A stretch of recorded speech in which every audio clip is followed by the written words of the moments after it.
you guys can't hear me because my mic was off. What's up, everybody? I can't believe it. What are you guys doing today? Why are you here? It is 4:14 p.m. in the afternoon Eastern time. What's up? What's up? What's up?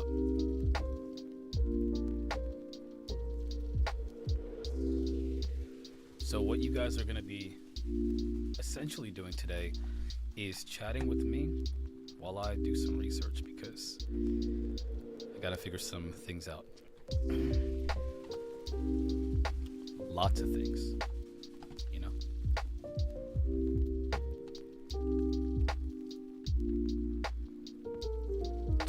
The name of the game, probably for the next, I don't know, at the very least for the next, maybe 5-10 years, right, is gonna be AI. Last night so in case you don't know, I do not do Spaced Out Radio anymore. I'm not with Spaced Out Radio. I went off and did something with my friend Louis Borges, who is formerly with UAP Studies Podcast. And now we do a podcast called Quantum Ladder Podcast. We talk about science and technology. Essentially, I'm like, we both talk about both of those subjects, but I gear heavily towards the technology side. Whereas my guy Louis, hey, how did you get in here? How did you get in here, huh? Oh, okay. Hold on, guys. Come on. Okay, come on.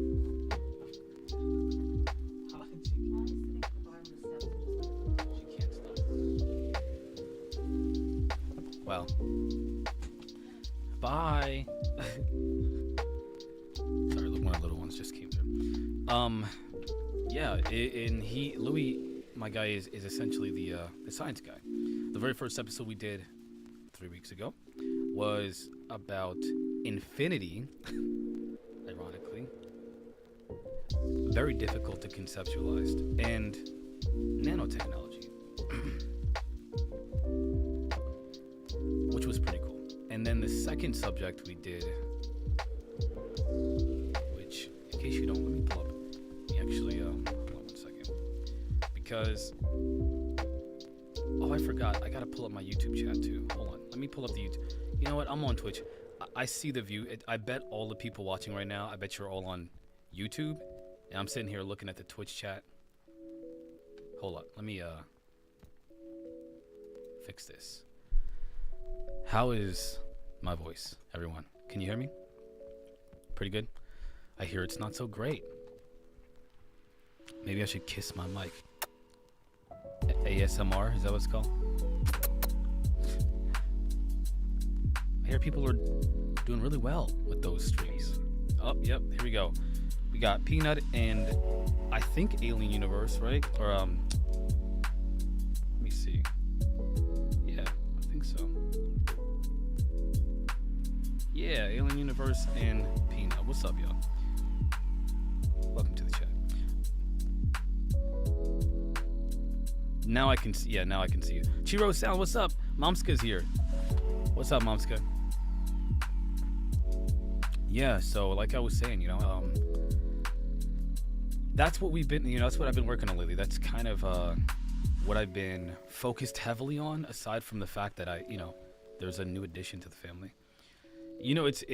I've been focusing very heavily on this subject, or this project, I should say.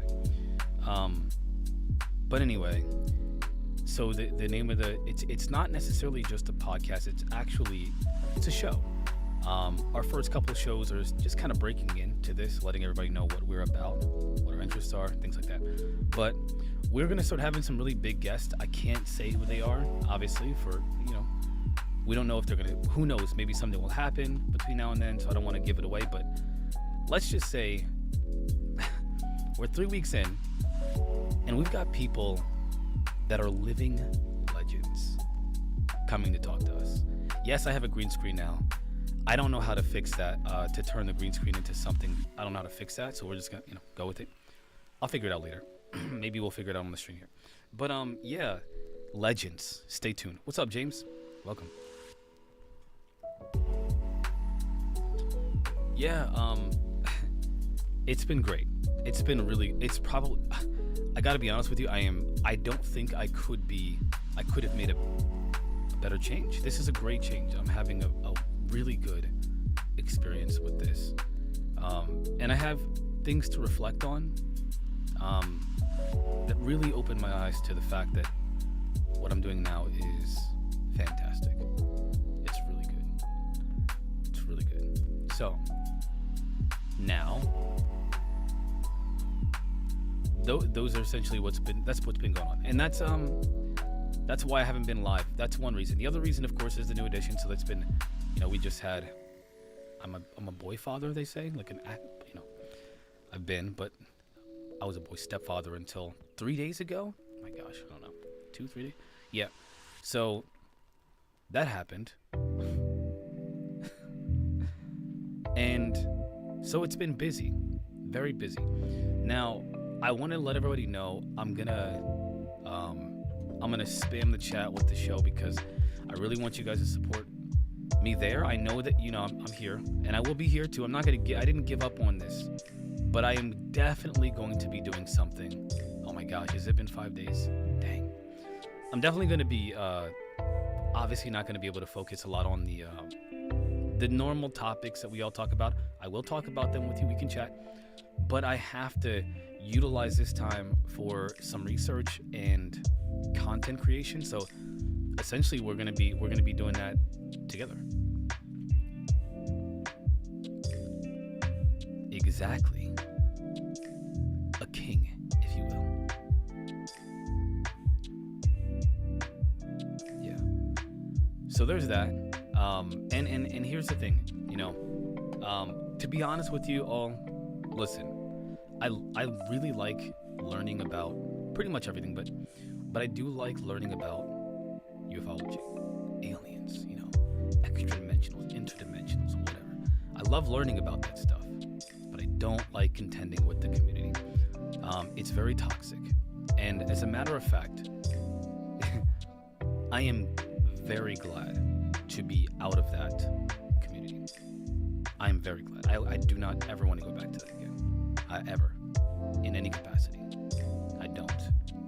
I don't mind looking at some things and checking out some research, reading books, looking at the data, watching some YouTube videos, whatever. But I have zero interest in ever going back to ufology. Ever. Ever, ever, ever. Let's establish that right now. I will never go back to that.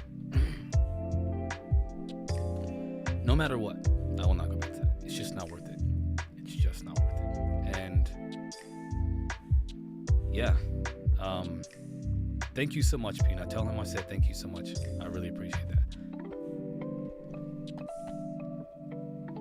I've done a lot of. One time I worked for a company. I worked for Verizon. The company I worked for was, I think they're franchise, I guess. They weren't called Verizon. And the people that I work with, right? They're very cutthroat. It was a sales job. You got to sell cell phones, and I did exceptionally. I did well. I did okay. I did really well, like undeniably so, objectively so.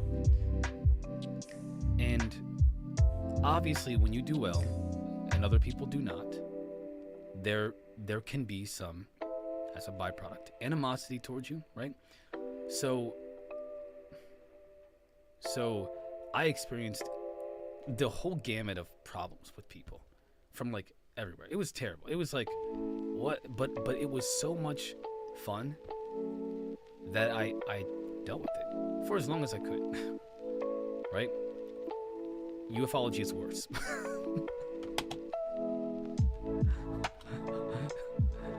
The UFO community is worse than one of the worst. Like, thank you, Mom Scott. It was worth it. I remember people would steal your customers or sabotage your deals or whatever. I remember one time I set up a family of 5 to get new cell phones, and the maxed out devices with the maxed out plans and all that stuff. We're talking like a $500 commission, like one deal. And I wasn't there, and they came in to ask a question, and my coworker stole all 5 of them. Now here's the thing,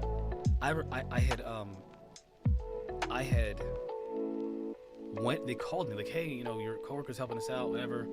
Are they gonna get the commission? I said probably, because they're there and I'm not. They're like, no, I want you to come in here now. So I came in, and I wasn't allowed to tell them that I still wasn't gonna get the commission, because he had already done this really shady thing where he input their information in the system under his name. So even though that I came in, you can't change it. It's all in his name. So I had to help him with my best sales deal of the month. That wasn't even close to being as bad as what I have experienced with the UFO community. I will never go back to that. So that's why I made the change. I mean, that's not the only reason why, but that is exactly why I was like, yeah, it's pretty simple. Try 23rd, John. 23rd. Black Ace Omega, what's up? Black Ace Omega, my guy. Massive support from Black Ace Omega consistently. Thank you for literally like keeping me motivated to do this in any capacity. Again, you think about doing this full time, right? It's a struggle for obvious reasons, but I have a big supporter, a big donor. So thank you so much, Black Ace Omega, for being here and also for supporting me in every way. Yeah, sales can be bad, but like I said, at least nobody would I don't know, go to my house and throw eggs at it, right? Like nobody would do that. So given that we live on the internet, and a lot of the people on the UFO community are 23rd, yeah, that's right. They're in different countries. They can't necessarily throw eggs at my house, but my digital home has been egged, and worse. So at the very least, that didn't happen with sales. Yeah. When you left work, that was it. The internet's a bigger place. The effects are much greater, positive and negative, and so I'm glad to be done with that. Now on to the more positive things. I'm gonna be already. Well, John, listen.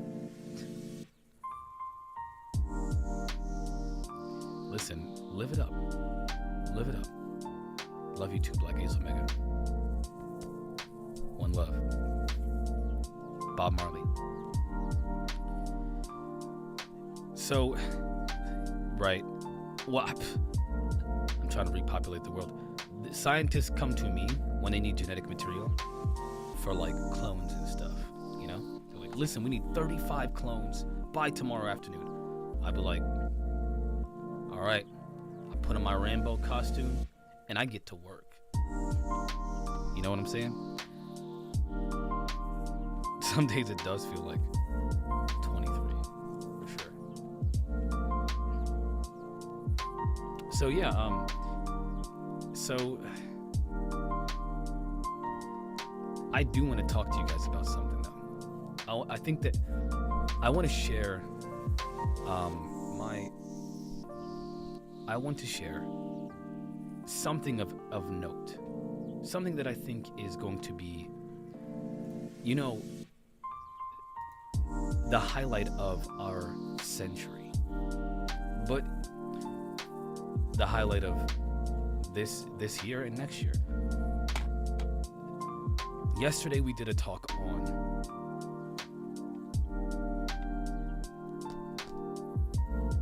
artificial intelligence, AI, machine learning. That's what I did.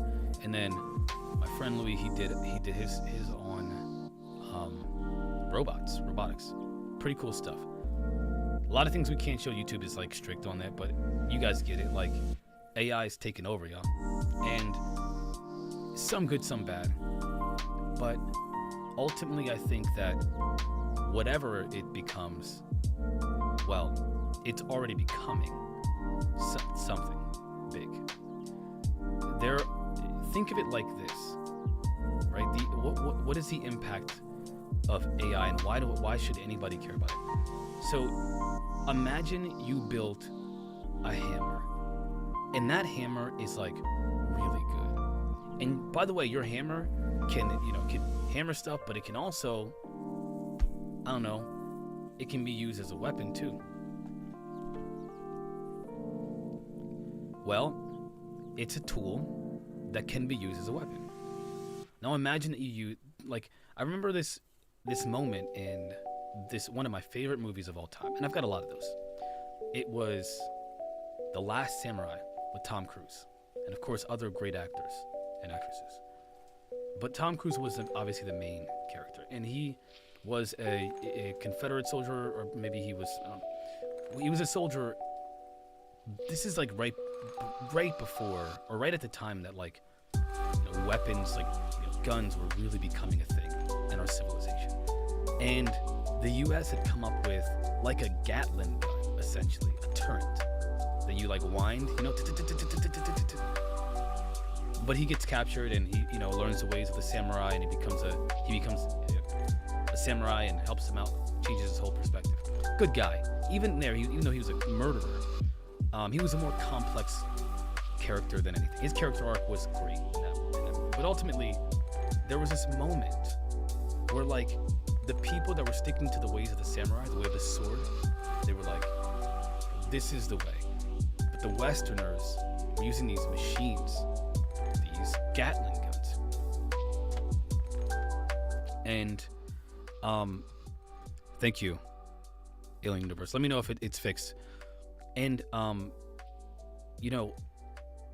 they use these Gatling guns, and as they were using it on the people, the samurais that were using swords and horses, there was this moment where they slowed everything down. You're like, oh my gosh, this is the destructive power and nature of humanity. This is what we're capable of. And we were already capable of it, but now with this weapon, we are even more capable of destruction. Even more. But you still need someone to operate that, the Gatling gun. A Gatling gun can't control itself, maybe today. But you can't necessarily, autonomously control a Gatling gun to do anything but fire in a certain direction in a given area. Then there's Hiroshima and Nagasaki. There was a moment when in history where the world stopped and realized, look at the destructive nature of this technology. This science, I should say, and technology. And they were the world stopped and realized this is terrible. We have to we got to fix the whole world. We have to do something about this. We can't let this be a potential for anybody to have. But there's also nuclear energy. So how do you nuclear energy is allegedly the cleanest way of producing energy that there is. Now, it is cleaner than what we have, but if something goes wrong, Chernobyl, well, right? There are just moments where we develop a technology or something, or tool, and it's oh my gosh, this thing could do so much damage. Mutually assured destruction with nuclear weapons. But still, unless you're an alien from Zeta Reticuli or Pleiades or wherever, they don't just turn themselves on and off, right?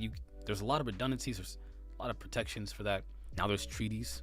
There's a world treaty, an agreement, a nuclear agreement between world powers to not do this, to police the world, a shared understanding that this can't be let out to be used for bad by anybody because we'll just destroy us all, right?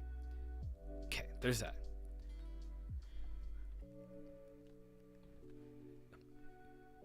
And we can go on and on about different technologies. Some of them they all have dual purposes, a tool or a weapon, all of them. But the extent to which the dual purpose can affect humanity is not only regulated, whether by the process of making that technology, which takes a lot of resources and manpower, not everybody has that, or by regulations that we put in place to prevent them from becoming something dangerous to us, they still have limitations. AI is very different. There's no comparison to the power and the magnitude of effect that artificial intelligence will have on humanity, and already does. There's no way to quantify it. We don't even know yet. It's what I've been hearing a lot by listening to the people that are creating these technologies. They have no idea what it will become. They have an idea of like the near future, but like I listened to the co-founder of OpenAI in a discussion about the dangers of AI and how to protect us, and he said, he was mentioning this idea that people were criticizing OpenAI. Well, ChatGPT is OpenAI. The people that made ChatGPT, they were like, you'll never make an LLM, a large language model. You'll never make that. You'll never be able to do that. It's 10, 20 decades from now. Thank you so much, Becky. I appreciate you. You'll never get to that point, right? You'll never get to that point. That's what they said. And then a few years later, literally like 2 years later, ChatGPT 3.5 is out in the world. And now ChatGPT 4 in like 3 years. Okay? Decades of prediction happened in a few years because of AI. Okay, so that means that we may hit a point. I mean, people talk about the singularity, but what about leading up to that point, right? There's going to be leaps that happen. Imagine 1,500 years, 1,600 years, 1,700 years of, what's up, Jakarta Khan? 1,700 years. We're talking about that, yes. Okay, of like essentially no technology being built. The greatest piece of technology a few hundred years ago was like the horse and buggy. It's like, you got one of them, you're living life, fam. You got a musket, you got a horse and buggy, you got some land, you're good. Today, well, things have changed in the last couple hundred years. Couple hundred, okay? We went from horse and buggy to I'm talking to people on the internet in real time. Like, you don't understand, like, you can't perceive or conceive of how many things have to happen to make those changes, and how long it didn't take that long compared to the 16, 17, whatever 100 years of nothing happening, and then a couple hundred years later, boom, here we are.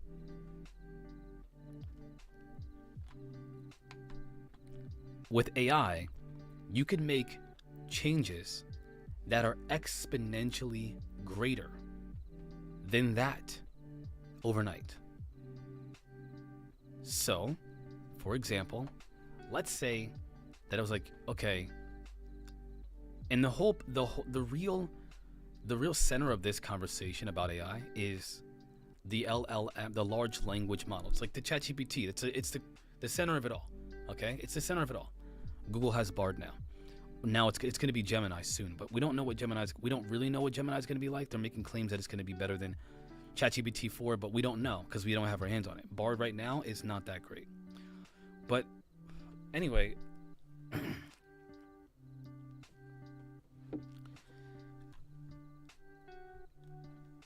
you can ask it, how do I fix world hunger?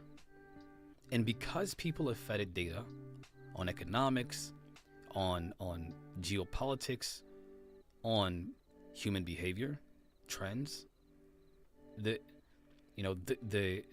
predictions about the future of superpowers based off of data and analytics, whatever, right? Whatever.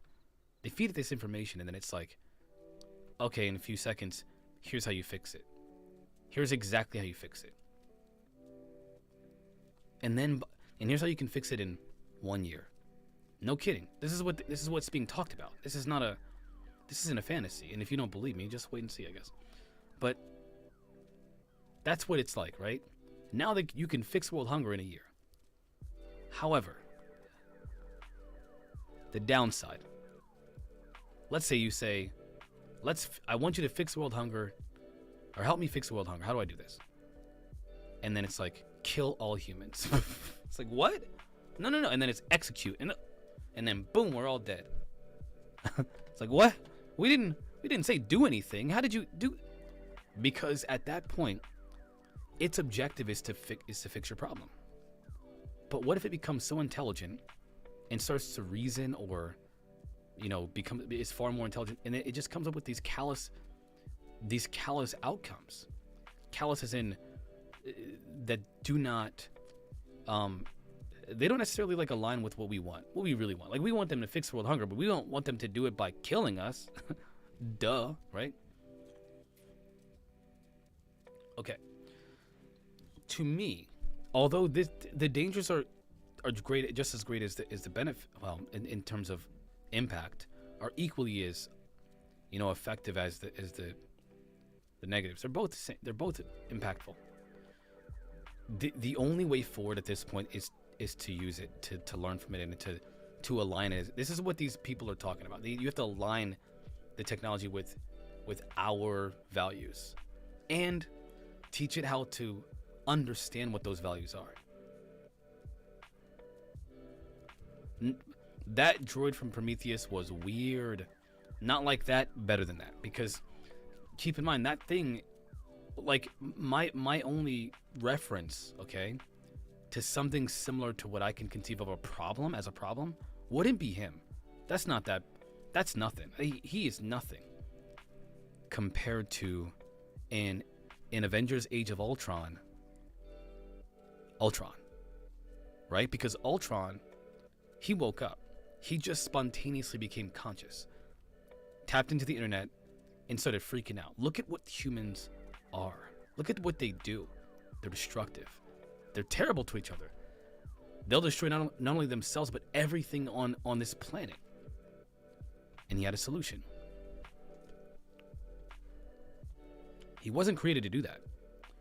But when he became truly conscious, whatever that means, right? And developed somehow spontaneously, like, autonomy. I want to do my own thing. And then saw how we were. The only conclusion, the only solution, well, extermination in his mind. Well, look at us. Thousands of years of this stuff. It ain't changed. War. It hasn't changed. It's the same thing. How have we as a civilization gone through, who knows, whether you believe the Earth is 6,000 years old, or I'm sorry, the Earth, human beings are, well, the Earth is 6,000 years old, or 20 or 7 billion years old, or 3 billion years old, or whatever, and that human beings have been here for a couple 100,000 years. Okay, let's say you believe that. At whatever point we were bonking each other on the head, that's at the very least, it's 6,000. But uncharitably, it's at least 100,000 years plus, right? How could we have gone through all of that, and we're still barbaric? Okay, if you're an artificially intelligent super intelligence that becomes conscious, what are you gonna say? These people are stupid. They are incapable of fixing anything. They're just incapable. Either you enslave them to protect them from themselves, or exterminate them to protect everything else from them. I mean, Megan was awesome, by the way. It was great. That was freaking great. It was great.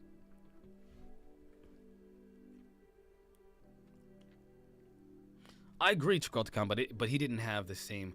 When I'm thinking about comparisons, right? In Prometheus, I can't remember his name right now, but that android, He wanted to destroy humanity out of curiosity. What would happen if I do this? And I don't want to give it away, but what would happen if I do this thing? But like, his intelligence was more, it wasn't very complex.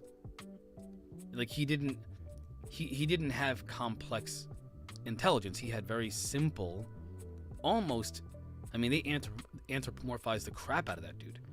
Because all he wanted to do was like, oh, I want to do this very, limited effect thing to humanity. Although it would have had the greatest, it could, we're all gone. It's not as interesting as what an actual AI might do. Not to me.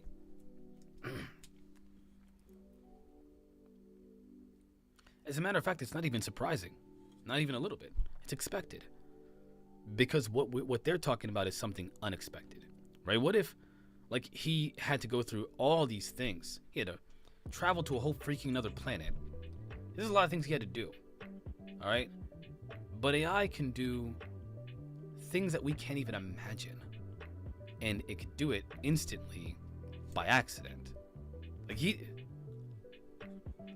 or in the hands of the wrong person,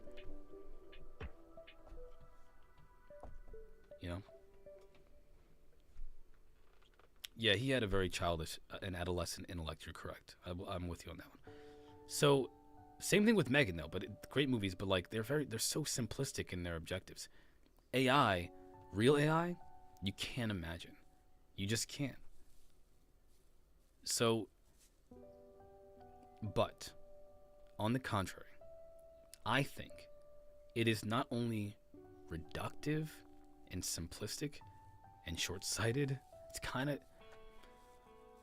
kind of a very, again, it's not very, I don't think it's a very good thing to think of AI as just the thing that can destroy us. I think that the real concern for many people is an idea that's all right, man. I'm still just kind of getting through these thoughts. Is the idea, I heard the I guess he was an ex-prime minister of Israel, and Elon Musk, and the CEO of one of the CEO, the co-founders or whatever of OpenAI, and they were like debating essentially about the potential for AI. And obviously OpenAI is like, hey, it's good, it can be great, it's going to be great, and it's going to happen anyway, so we have to get ahead of this. The Elon, and and he's very charming when he wants to be. And the ex-prime minister, I can't think it was the ex-prime, they were like, well, this is like living in heaven. You're talking about living in heaven, and it's boring. And I don't want to live there if it's going to be that boring. What kind of, you don't have to live like the people that are suffering in your country or that are suffering in ours. You don't have to live like them. You don't have to work 3 jobs. You don't have to do that. You get to retire and live it up. Of course your pea brain thinks to itself, oh, we're all just living utopia, and I don't like that. You don't like that. What are you talking about, man? Free education. Everything provided for us. Food, living, everything. And here's the thing. It's not going to be a world where we just lay down and die. People are going to want to do stuff. But they're not going to want to do the stuff that you want them to do. And that's the problem that I think they don't like that. Well, who's going to do what I want them to do? I can't make people go to war so that I can obtain a new piece of land if they don't feel like they have to. No, we can't do this. This is bad. This is really bad. I can't make them work for my company before I lay all of them off, or 50% of them off, just because I feel like it today. Surprise, email with the middle finger. I can't make them work for me. And then the other ones live in fear of losing their job. I can't make them do that if they don't fear that they have to do this, or else they'll starve. We can't have that. Nope, can't do it. That is exactly what I think the problem is for all these people that are, not everyone, but like when you got the ex-prime minister of a freaking, yeah, I think that's exactly what his problem. And the same thing with Elon. Come on. Now, I don't care what you think. You may think Elon is like Iron Man. Iron Man is Iron Man. Elon Musk, he is not Iron Man not even a little bit. Not even a little bit. All right? He was a playboy billionaire who was a freaking super genius. Like a mega super genius.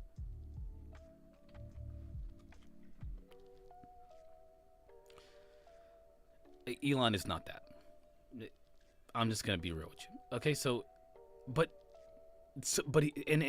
idea, and look what he's doing. Like, he's not, there have been plenty of complaints about him as an employer, as a boss, as a company owner, as a CEO. People complain about him, and I'm not talking about like, oh, we just don't like he's horrible. This is what the people close to him say, that he is horrible. Like, they say he has an evil side. That's kind of makes sense for somebody that's a freaking rich, whatever. Makes sense. It's a bit of a sociopath. I get it. But of course he would say that he doesn't want this to. I want you to stop this stuff. Stop it all. Stop it.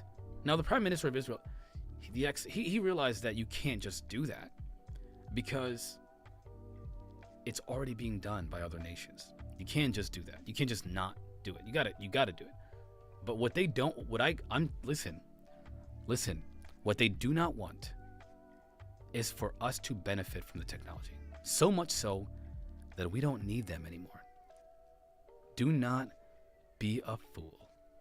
The bottom line is they need you to need them to keep you needing them. What are the things people will do, and how long will they do them until it's not enough to satiate their primal needs? And people start deleting themselves or others. Seems like a fancy band-aid. Well, some people love the chaos of life, right? Some people are like, man, listen, I don't want things to be better. I like the struggle. They love being like, man, but they're also, I guarantee, not to, listen, hear me out, my brother. I don't think you're the one that's sitting on the side of the street looking for your next meal in the trash can, okay? With mental illnesses that you can't figure out. Like, you just don't know what's going on. You're not the one there. Of course, for you like the struggle.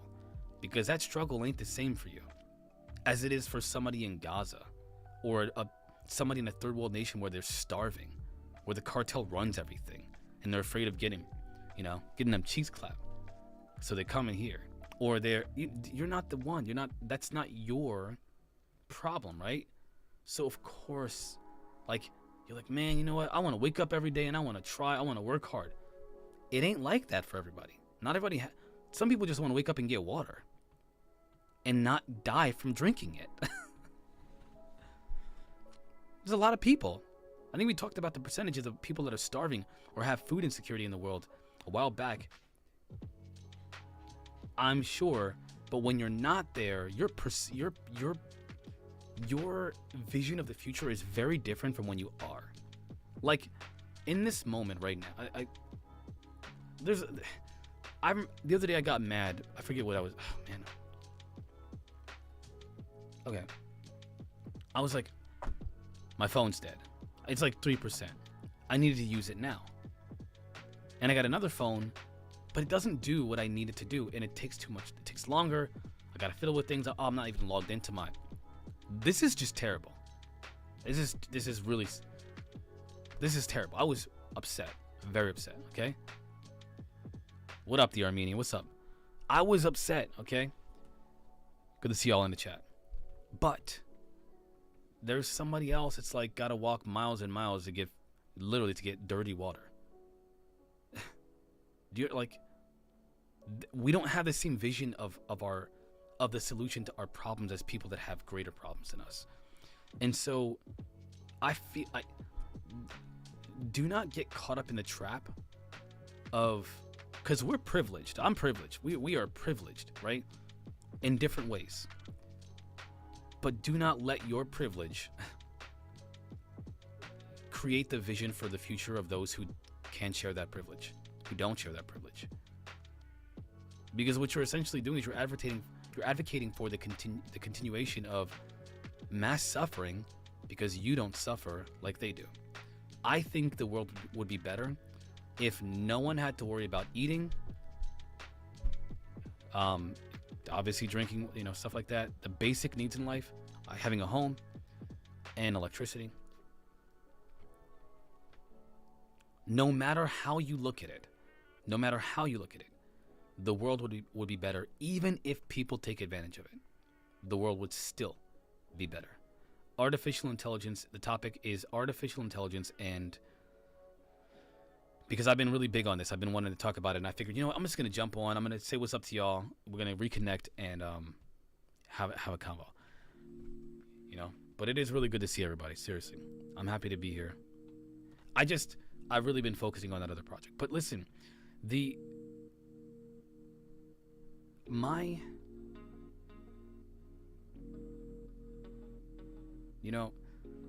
I listened to Neri Oxman, who is now one of my favorite, scientist speakers minds. One of my favorite minds. And Neri, essentially, she was on the Lex Friedman podcast. That's where I found her. But she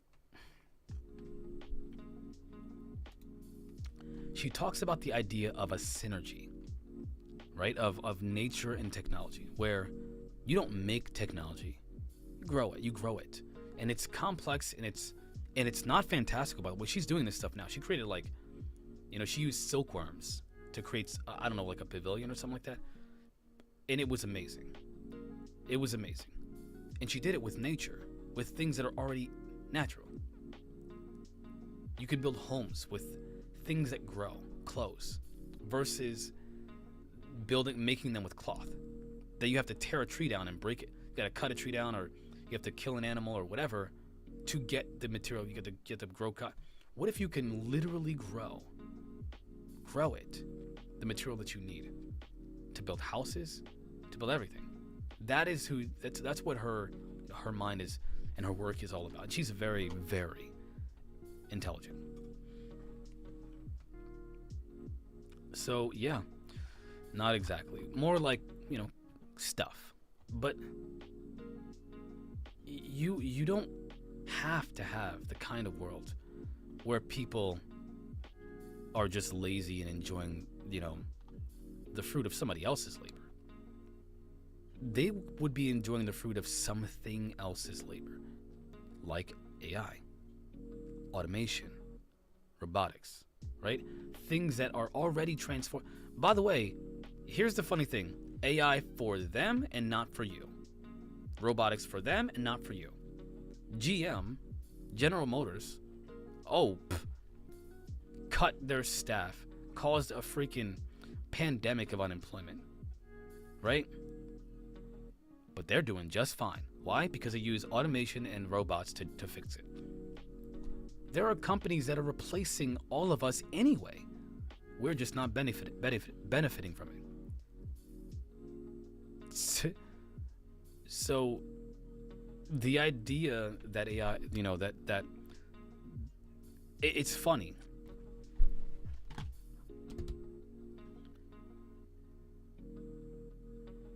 Wow. What's up, Lex? Got some people in the chat. For me, and for all of us, the AI revolution is happening, and it's going to change the world, and it's going to fix things, and it's going to make things better. Or it's going to destroy us all. Or enslave us, or whatever.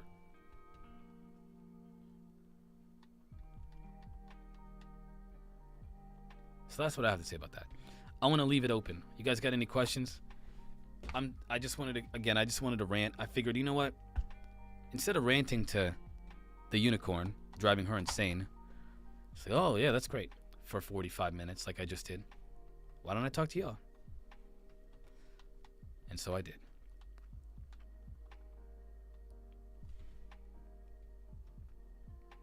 And so I did. And obviously, having had that recent episode, I figured, hey, it's a great time to talk about the topic I'm already talking about.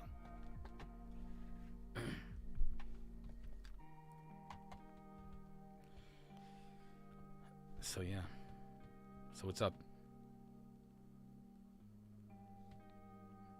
What's up? What's up? What's up? What's up, chat? Yeah.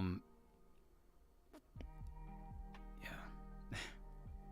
It's been great, and I am deleting this video after I stream it. I'm not saving any of my live streams anymore. I'm done with that. If you're here and I'm here, great, but I am not saving my videos. None of them. They are all getting deleted. All of them.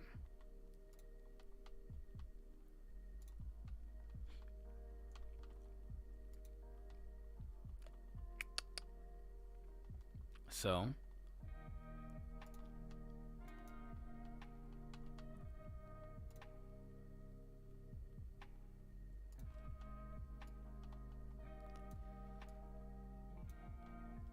can I see the multi-stream chat? I can't read. I can't see it.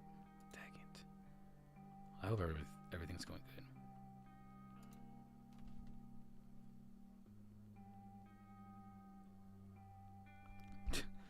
I'm not really into racing games. Right now, I'm actually... So, you can't finish Starfield. You can't finish it. I don't want to give it away, but there's an end game loop that essentially makes the game infinitely playable. Like, replayable. It just keeps playing. So, Xbox fanboy. To be clear, I just like technology that's good and fun and entertaining, and I like PlayStation. I like Xbox. I will never be so small-minded as to choose just one. Why would you limit yourself? Why would you do that? Diversify, my brother and my sisters. Apparently, no. Apparently, the UAP legislation is not going so well, still. But I don't know if the new speaker will approve it. I don't know. We'll see. It all depends on their values and who they align with. You know, right now, when it comes to the UFO stuff, which I really don't want to, again, we can talk about it, but I just want to stay away from the people in that community, for real. And I know I just got lucky with you guys, but I don't want to deal with the people in that community anymore. I really don't. I don't want to deal with that. I don't. It's too toxic. It's too volatile. It's too volatile. Like, I want to be able to talk about this stuff from my perspective and not feel like I'm about to get doxxed tomorrow or sabotaged by, whatever. I don't want to feel like that. I'm not going to live my life like that. As a matter of fact, I feel so great now, especially having left that community. I wouldn't ever do that to myself ever again. And the funny thing is, I did it because it was fun. It is fun to challenge the mainstream narrative. And by the way, just so you guys understand something, the UFO community is a mainstream of something, right? They're the mainstream of ufology. That's them. It is the worst religious institution that's not an institution that I've ever come up against. Like, we're talking like, like digitally, the Taliban. That's exactly how I feel. Whenever you say, for example, let's say that you were like, hey, you know what? You're a starseed. I met a couple people who said they're starseeds. You know how I feel about that? How can I invalidate that person? How can I? I am not them. I did not go through what they went through. How can I say they're not telling the truth? Right? How much higher can I get? I don't even know. Hold up. I'll try to up it again. How about now? How's the mic now? The mic is maxed out, by the way. I think the problem is that the background music might be too... So to me, I liked talking to people that said, I know I talked to Pleiadians and they told me this. Okay, I think there's something there. Did they talk to Pleiadians? I don't know, but they did. Something happened to them. They believe something happened. Let's hear it, and it's consistent with like the lore and the data and people that have researched it before. Let's hear it. Okay, if you ignore that, right? So if I if I talk to those people, I will have an entire section of people in the UFO community who say, how could you listen to that person, Marquise? How could you? They're clearly lying. I don't believe them. They're just full of crap. They're this, calling them names, then attacking me for having the conversation. Right? Okay. Then when you find out what they believe, it's like, well, I believe that there's a superstar crystal in the freaking, the Atlantic Ocean that when you lick it, it makes you a unicorn that flies across the universe and you can surf on a rainbow. It's like, what? How do you believe that? Why do you believe that? There's nothing in anything that says that's even possible. Right? There's nothing in okay. Now I'll listen, but I'm quite curious as to where you're basing that idea off of, and how can you say that somebody else is wrong when they're more consistent with what has been out there for centuries, millennia, right? But you, on the other hand, somehow your wild idea about riding unicorns on a rainbow through the universe is more plausible than theirs. That's what I have been dealing with in the UFO community. Now, what's worse is, this is great. This is so funny now. It wasn't funny before. I was like, what's worse? And this is what's really dangerous, because somebody who's clearly a whack job, all right, somebody who literally needs to seek help, they can have those ideas, and it doesn't have a big effect. All right, it's not a big. But imagine this. Imagine if I don't have the kind of power that some other people do, but imagine if I did. What if I was what if I had the reach of a Hassan Abi, or of a freaking Ben Shapiro, or a Destiny, or a Vaush, or a Lex Friedman, a Joe Rogan? What if I had the reach of a Joe Rogan, and I was like targeting people that I disagreed with in a clever way that can literally hurt their life, hurt them? And unfortunately, people they're not able to detect those nuances of language where someone isn't just, for example, asking questions. Like, what if I was like, the Armenian, I'm going to target you right now. This is not real. This is not real. This is fake. This is a fake scenario. I was like, the Armenian, I think the Armenian is a great guy. But some people are saying, and then I make something up about the Armenian, that the Armenian eats, roasted freaking, dog legs on Tuesdays. And they have pictures of it. Now, I'm not saying that I believe that, but I heard it's true. What do you think, guys? What do you think about people that eat roasted dog legs? First of all, what proof do I have that anybody said that? First of all. Secondly, does that even make sense? That anybody would do something like that and not get caught? And most importantly, what is the effect on the Armenian by dog lovers? Love dog legs. It's funny, right? But what happens if the entire animal rights community came to your house or hit you up on the internet and harassed you because I suggested that people are saying, and people that are listening, they can't differentiate between somebody who's clearly targeting somebody, like maliciously.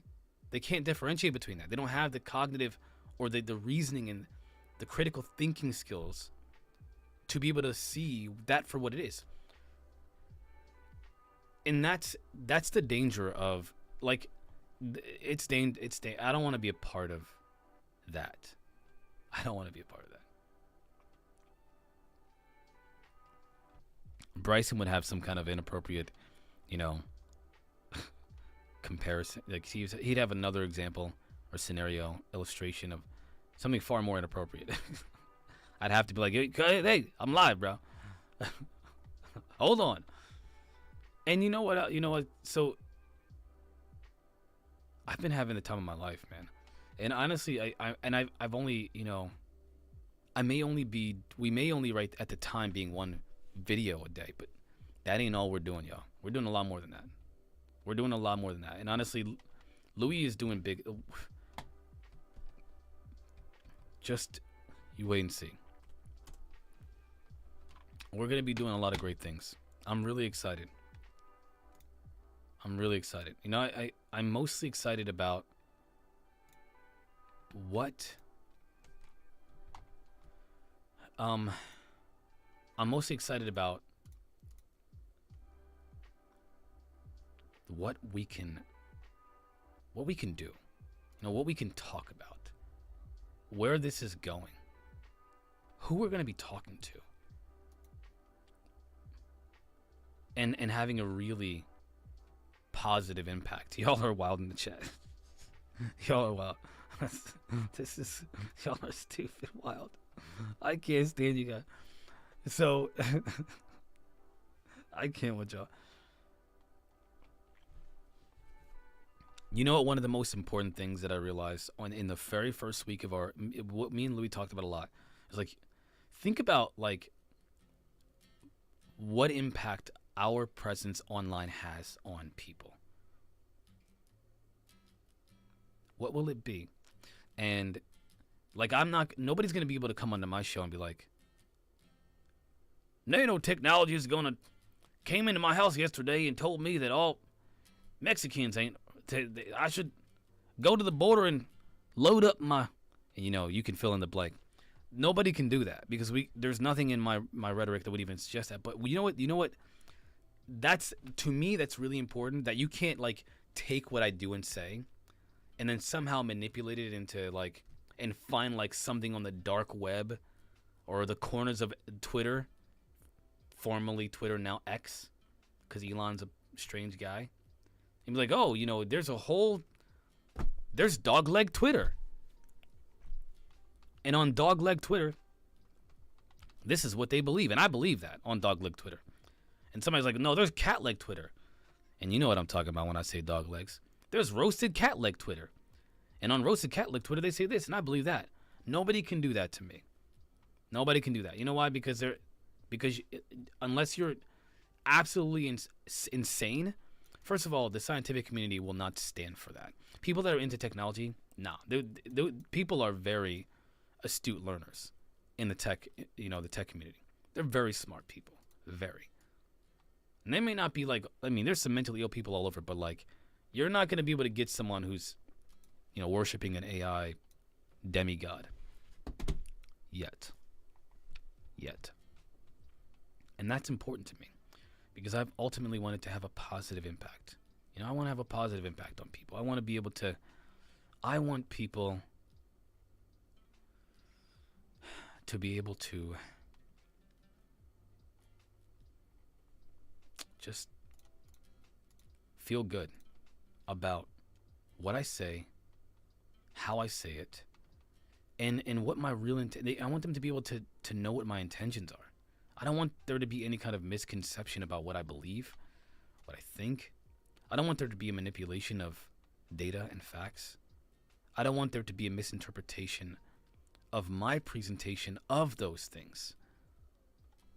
And again, the main goal for me is to make something that has a positive impact on everybody that's listening to me. And that's what I can do with this. So I'm glad you guys are supportive, man. I've hit you up in the Discord on Instagram, and when I ask you for help, you do. By the way, go on Spotify. I'm gonna put a link in there. Go on Spotify, right? Type in Quantum Ladder Podcast and give us a 5-star, man. Please. Because it would be great. We want as many 5-star ratings as we can because we want to reach more people. We want to, we want to we want to do something great. What's up, Garyoki? So I posted a link. Sir, this is a Wendy's. I posted a link on Twitch. If you're on Twitch, you know what to do.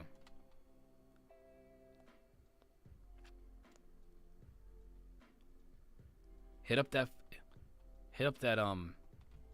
that podcast and give us a 5-star. Ladder, Ladder. I'll put it in the YouTube chat too.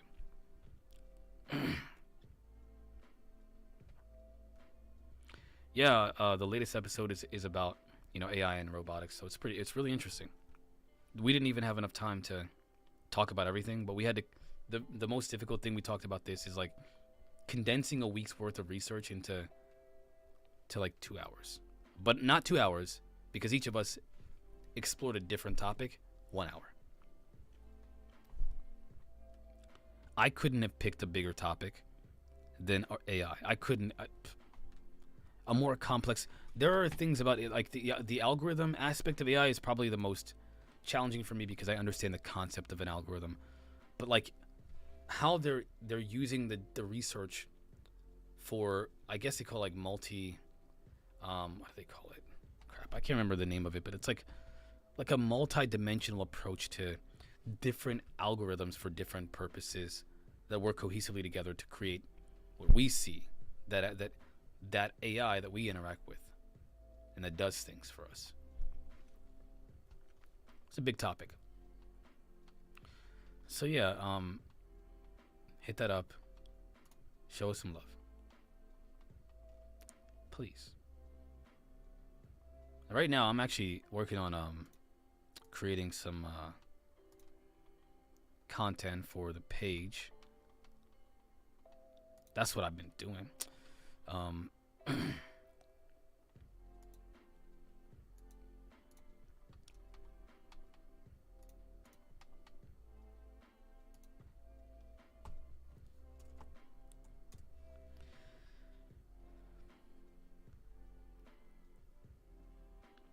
Bryson, follow you go swimming today. Is Bryson in the chat?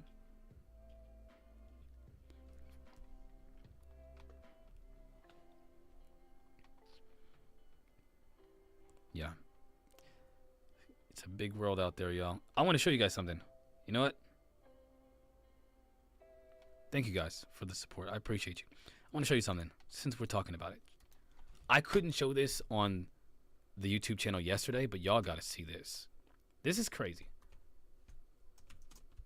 You want to talk about, you guys want to see something? Let's do it. Check this out.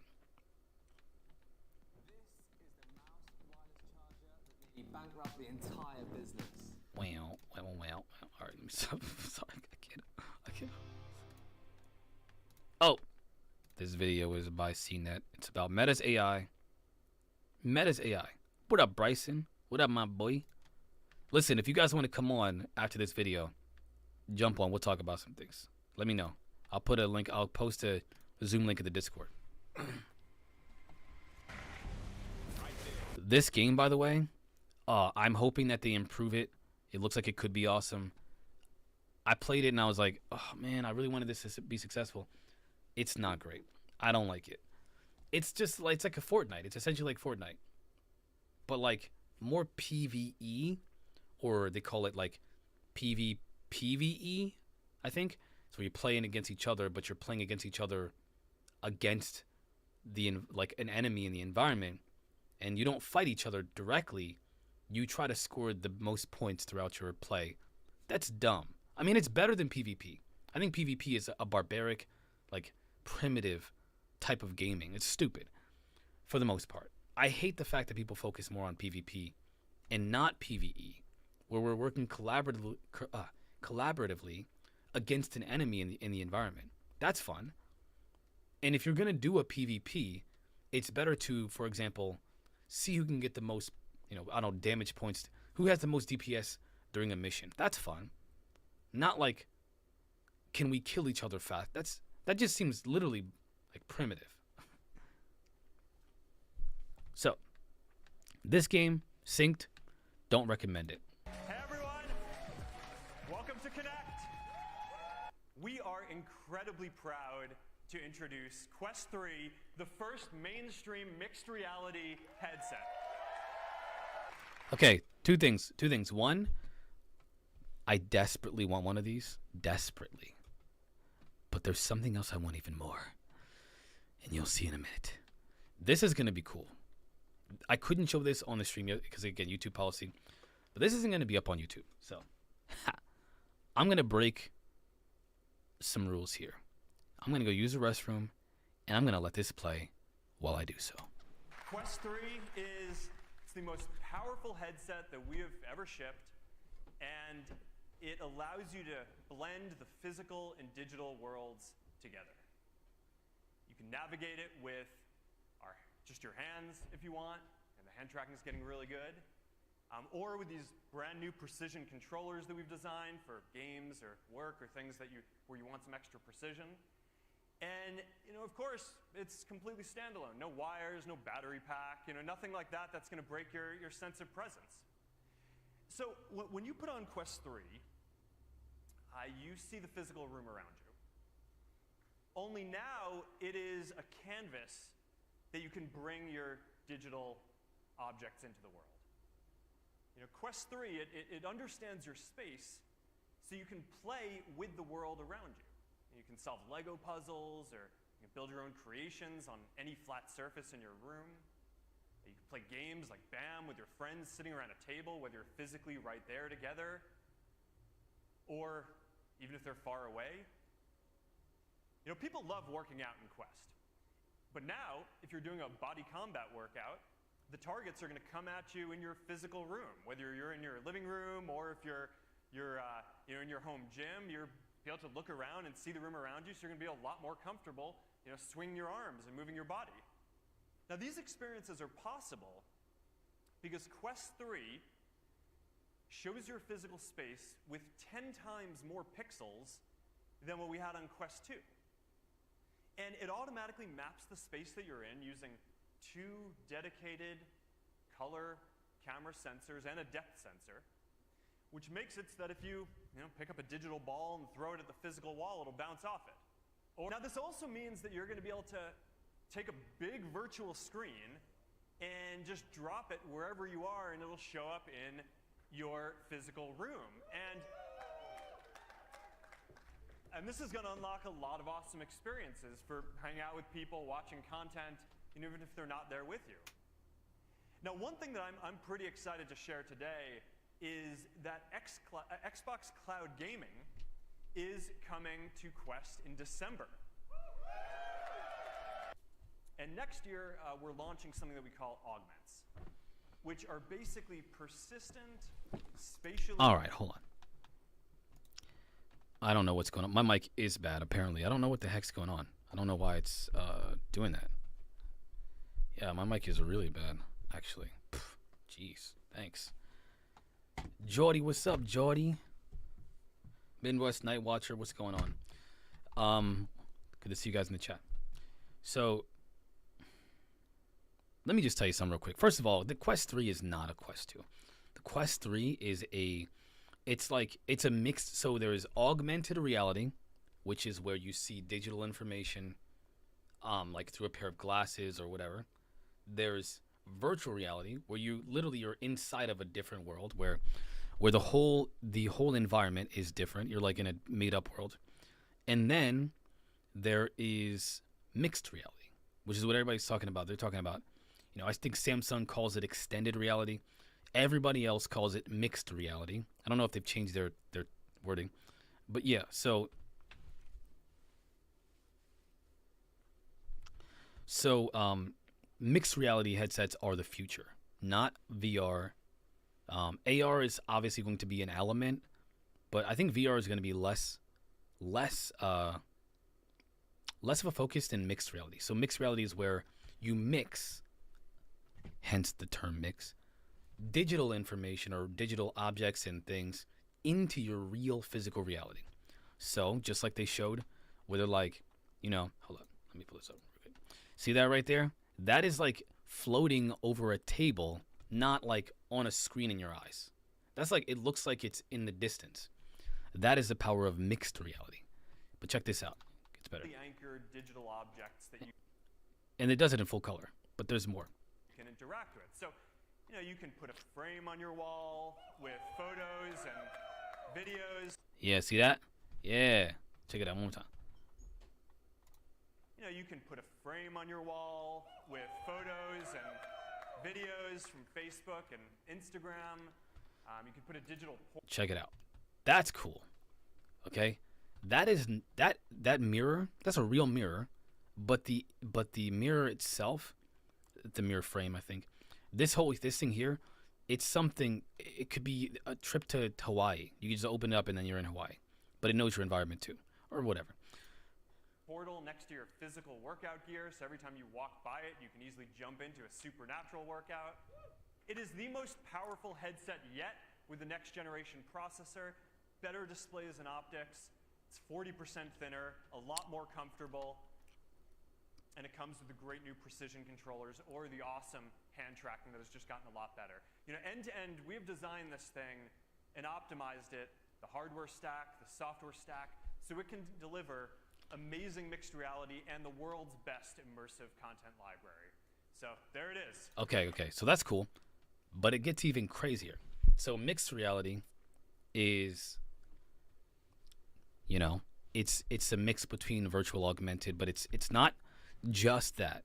It's bringing that stuff from the virtual into your space. So no more TV screens, no more computer screens, no more screens, because it's all mixed. It's all in your headset. You don't bring your TV with you out in the world, right? So you're probably not going to bring that thing out there too. You're not going to nobody. I've never seen anybody carry their laptop and use it while they're walking around town or city. I ain't never seen that. But I have seen them pull their laptop out and use it while they're in a car ride, a long car, or they're at a coffee shop. So that's kind of the application that you would be thinking about. You would think of it as this headset would be like your PC, but the PC version of, instead of your mobile phone, which is what they're going to talk about later, what is the equivalent of a mobile phone? If your PC, if this mixed reality headset is the equivalent of a computer, a laptop or a desktop computer, then what is the equivalent of a cell phone? Who gets that? All right, Quest 3, it is shipping on all. You can, because especially these headsets, because the light is not, it's blocked out. When you're wearing one of these, the actual lighting, you don't get that except for a little bit of light from the bottom of the glass from the headset. So essentially, it blocks out all of the daylight. You can use these in daylight. You could use it. You should, and the lenses are better. Oh, you're saying you can, if it's like 90 degrees outside, first of all, what are you doing? You can't use your phone for too long in hot weather. Let's just be real. So I don't think it really matters. There's nothing that is any different than, like right now, I have the iPhone, one of the iPhones. And if I'm outside and it's real hot outside and I sit my phone on a table, I could literally fry the inside of the circuit. It could be the end of my phone. Same thing if it's too cold. If it's too cold, it could ruin your phone. If it's like freezing weather and it's snowing, you're not going to use it outside. So, yeah, I think it would be you would apply the same logic of how we use our cell phones in extreme weather conditions as you would these headsets. Now, I would think of these as like before we had waterproofing and IP 60 or whatever, 63. I don't know what. I can't think of what. 67. I think it's IP67 now. Before we had like really good IP67 or whatever, waterproofing and dustproofing. We didn't have that. Like you couldn't. You had to put your phone in a sandbag. So you had to protect it from the weather. I think that's probably where we are in terms of hardware and protection from the elements at this stage of augmented and mixed reality and virtual reality. We're there. That's where we are now. So like now it's like the equivalent of where we are in terms of development is like iPhone 1, the very first iPhone, and the very first iPad. Okay? August 10th. You can order it today for $499. So, we are building a platform for creating AIs that can help you get things done or just have fun. And you know, the way this is going to work is people are going to be able to interact with these AIs across the whole meta universe of products. So, you know, of course, you'll be able to chat with them in WhatsApp and Messenger and Instagram. This is cool. This is cool. So AI assistants are a thing. AI friends, AI helpers, AI whatever. An AI chef or... Correct. But beyond that, they're going to have profiles in Instagram and Facebook, and you'll be able to interact with them. And eventually, they're going to be embodied as avatars and live and be able to interact with them in the metaverse too. And we're going to open this platform up for developers and more use cases soon. I'm really looking forward to seeing what all of you build. But even before that, we have been creating a bunch of AIs ourselves, and we're going to start rolling these out in beta today and ramping that a bit over the next couple of days. So let's meet some of them. All right, first up, we got Meta AI. Meta AI it's your basic assistant, right? That you can talk to like a person, right? You can message Meta AI and any of the messaging apps, WhatsApp, ChatGPT, but Meta. Messenger, Instagram Direct. Soon you're gonna be able to message it and Elon Musk is too chicken. Doesn't want that heat. Quest He don't want that smoke. Zuckerberg would eat him alive. 3, and it's gonna help you. Look at the vascularity. Look at this guy. He been working out. Look at it. Look at that neck. That lizard neck. All right. He's reptilian. You think he could beat? Come on, man. Answer your basic questions or requests. Let's check this out. So let's say you're planning dinner. You got Max the sous chef, who can help you. And it's not happening because Elon's a coward. Now, this is cool. So these are different personas that you can interact with. They obviously have different personalities. So, yeah, Elon backed out because he's a coward. Elon backed out. Mark did not back out. Zuckerberg was like, let's do this, baby. I'm ready. Run it. Run them paws. Run them up. I'm going to need that. Elon was like, what do you call it? He was grandstanding. And he backed out. You come up with a recipe and help you come up with ideas. So if you want to find a way to sneak some broccoli into your kid's dinner, Max has got you. Let's say you add too much salt to the recipe, he can help you balance it out. An AI chef assistant. All right. Or let's say, you're writing something like a keynote and you're not really sure where to get started. You can ask Lily, or personal editor AI, who can help you brainstorm and share tips, or you can... Huh? Is Louise now? What? I don't understand. Give her a bunch of the text that you've written, and she can help you edit it and make it better. Or maybe you're traveling and you're trying to plan a road trip with your kids. You've got Lorena, who's going to be able to help you find the best barbecue on the road trip, or find a good national park or a beautiful spot to take the kids. Let's say you want to play a role-playing game.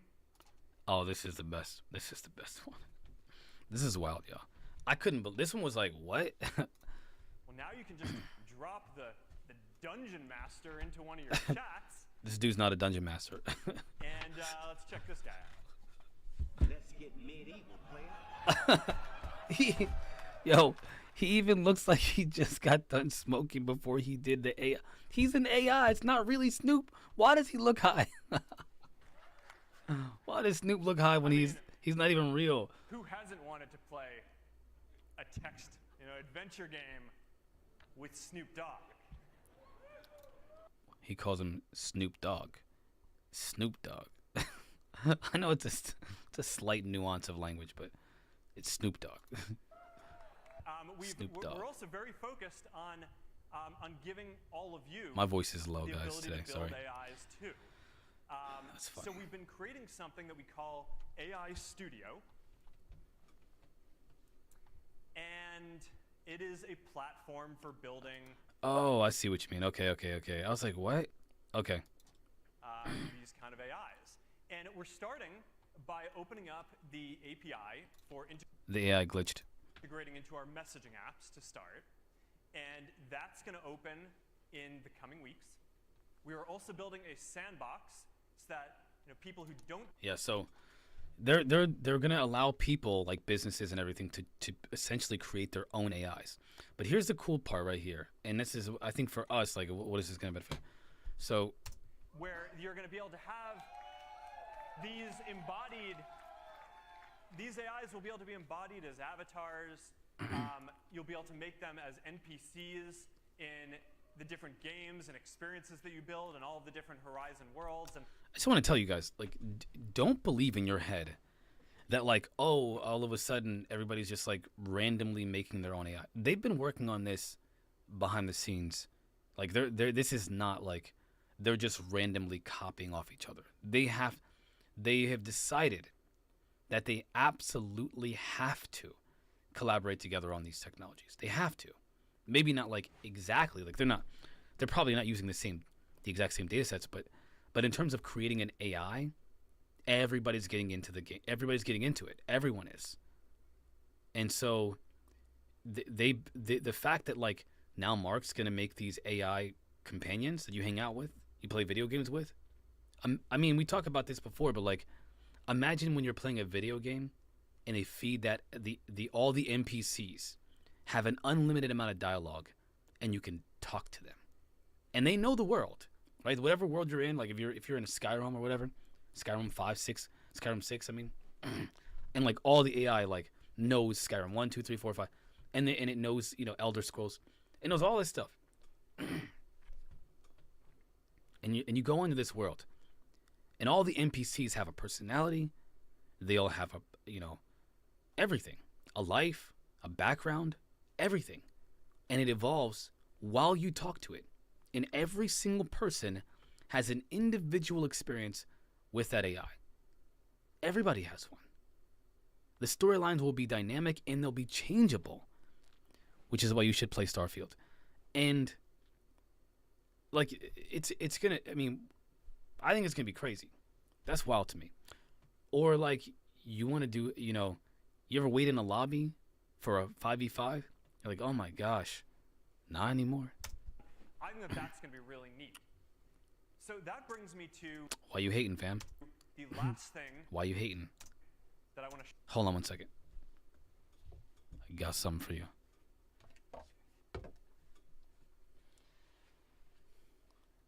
It's Haterade. You left it here. Have a sip.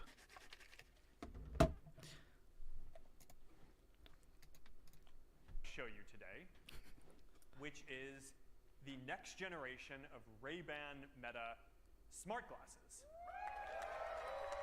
All right. Now, this is obviously going to be the you carry it around all day long. You put them on, you wear them to go places, whatever. These are the things. These are they call them smart glasses now. This is going to be, you like that, huh? This is going to be what we'll be using. So this will be like the cell phone of mixed reality. This will be it one day.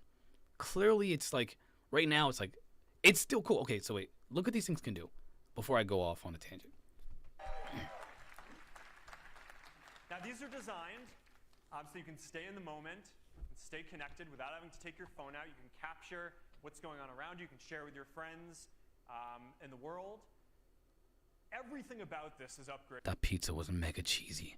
Where are they? from the first version. The cameras are a lot better, so the images and videos that you capture are a lot clearer. The audio is a lot better, so when you're listening to music or podcasts or taking calls, that's a lot better. They're lighter, they're more comfortable, and there are a lot more styles too. But the most interesting thing about this isn't any of those specs. It's that these are the first smart glasses. Heck no. I prefer the glasses from They Live, the Armenian says. You're crazy, man.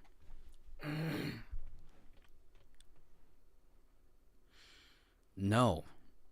No. That are built and shipped. The whole point of these is to escape, to enhance reality, not to reveal the terror of it. Shipping with Meta AI in them.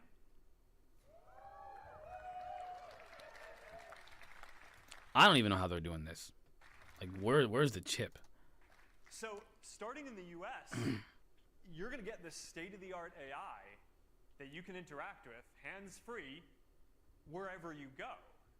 So, let's say you're grilling with your family and you want to know how long That's cool. That's just cool. It just is. you need to be cooking that chicken for. Or you're playing pickleball and hits the line and you want to know if that's a fault. She disagrees. How is it able to do that? I don't. There are two things that I think. There's no way that the glasses have a way to they don't talk about mapping out your space. It doesn't have spatial mapping like the headset does. So how is it doing that? The only thing that I can think of, and I don't know this, I don't know yet. We'll find out eventually. Maybe we'll talk about it. Is AI analyzing the video, like the video feedback of what's happening, and then giving you real-time information about that. So, for example, it sees through the cameras that you're playing tennis, and then somehow understands that what just happened was a foul or whatever. But you know that. You see that? He asked it a question. This is ask. Hey Meta, is it a fault if the serve touches the kitchen line? And I don't know what that is. Okay, so now that makes more. This whole time it did not know how it did that. I can see the full text. What he's doing is he's asking Meta a question. It does not have information about video feedback. But if it ever did, it'd have to be some kind of cloud computing or edge computing software where it's like using the internet, because the processing power cannot be on device. There's no way. She disagrees. It's just asking questions. But Like Ben Shapiro. You know the truth. Or Steven Crowder. Or let's say you just want to settle a debate, some trivia as you're going out through the world.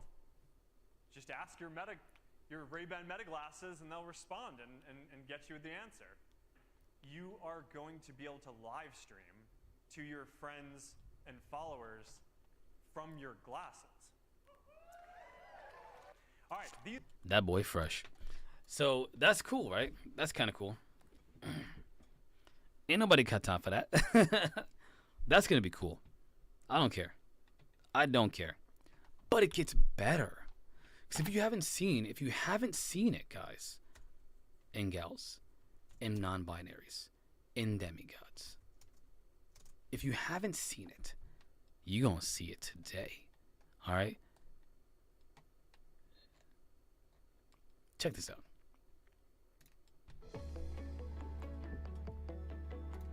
Not this commercial. Can you put your hands in your head? Oh no, I said dreamer. You say you are a dreamer. Well, can you put your hands in your head?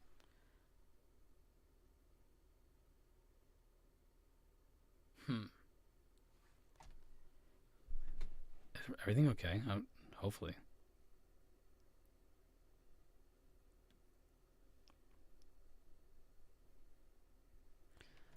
Oh no, I said fudge. Wanna take the you, hey ladies. Oh no, well you know your head ain't coming to you. I miss you so much.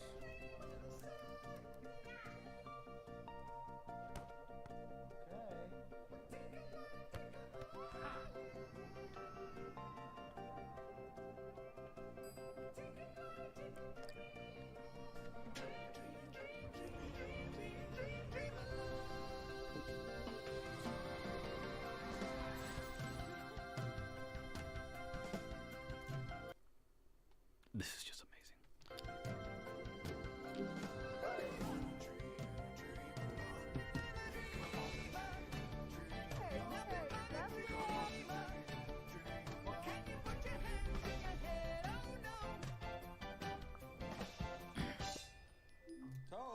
I, c- I can't even express. If you don't know how amazing this technology is going to be, just wait and see.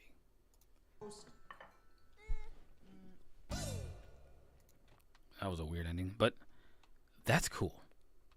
All right, so watching movies, looking at pictures, whatever, checking out your pano being panoramic, images, videos, whatever. You're on a plane. Look at that crap. Tiny screen there, but a massive screen at home. Talking to your peeps. What's up, fam? Just chilling, you know what I'm saying? And here's the cool thing. There's a crown, like on your watch, where you can, like, when you roll the crown, it will fade the environment away into, like, a dimly lit room. And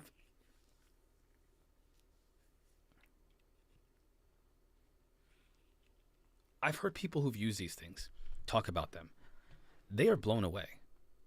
I think that the Meta 3 and the Apple Vision Pro are the true beginning of something truly, like, fantastic with this technology. I think before, like, gimmicky, cool, or whatever.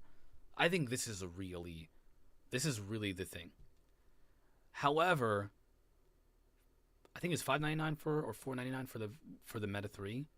Okay. It's $3,500. $3,500 for the Apple Vision Pro. Ain't no way people are going to be able, like, who's going to buy that? I really hope I come across the money, because I'd buy it. I'd buy them both. But that's, that is what we are looking at. So, it's pretty cool. I think it's cool. You may not, but I think it's cool. I think it's going to be awesome. Period. But I'm a bit of a geek, so whatever.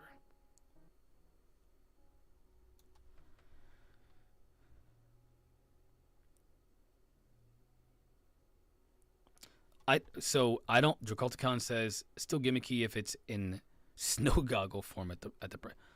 It will never not be in snow goggle. I think it's always going to be in snow goggle form. I think it's always going to be like we didn't trade in our computers for our phones, but we do use our phones way more often than we use our computers.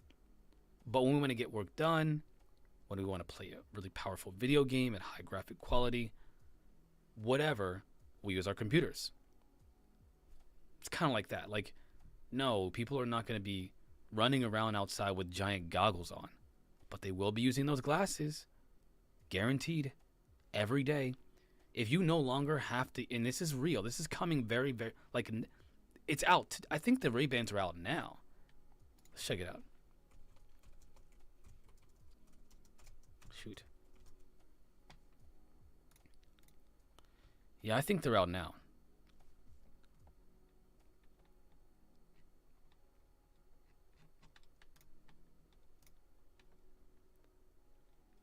Just said, I don't know. Pre-order. Okay, so they're not out yet. So, Meta.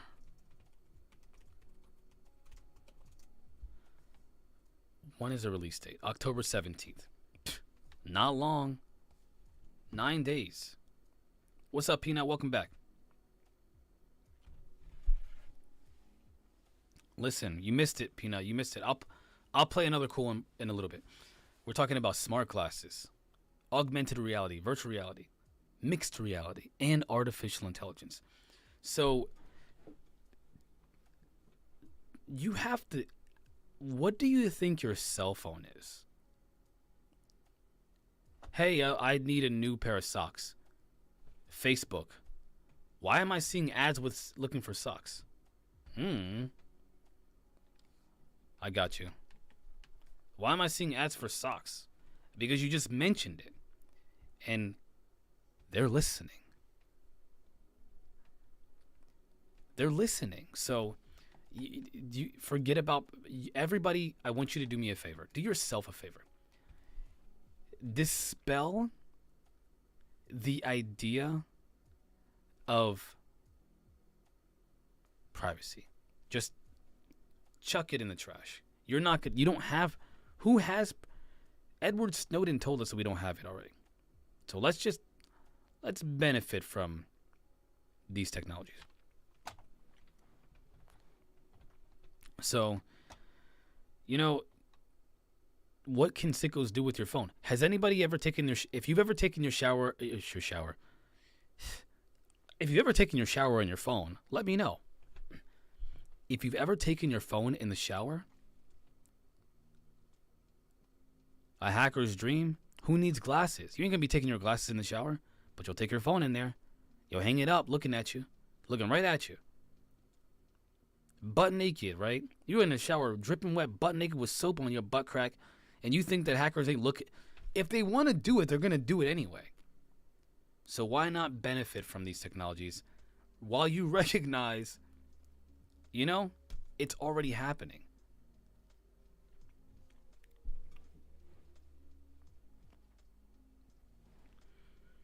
There's a front-facing camera too. You're already screwed, bro. They're looking at you. All right? They're looking at you. It's too late for that. You can't escape it.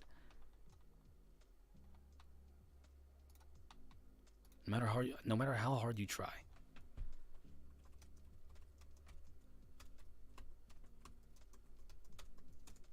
No matter how hard you try, you cannot escape it. It's here. It's coming. And it's watching you already. Today.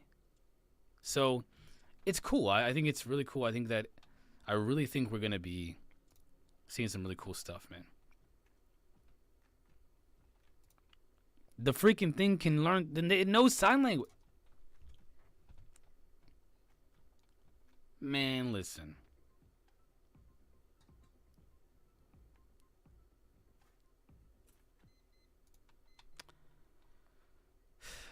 Listen.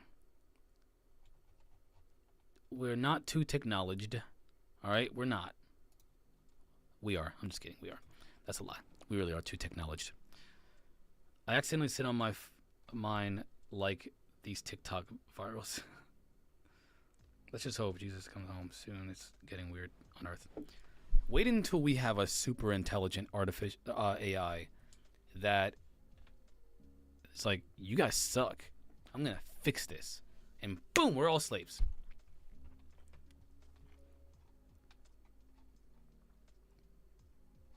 You guys are ruining things. What the heck? What's going on here? You got to fix this.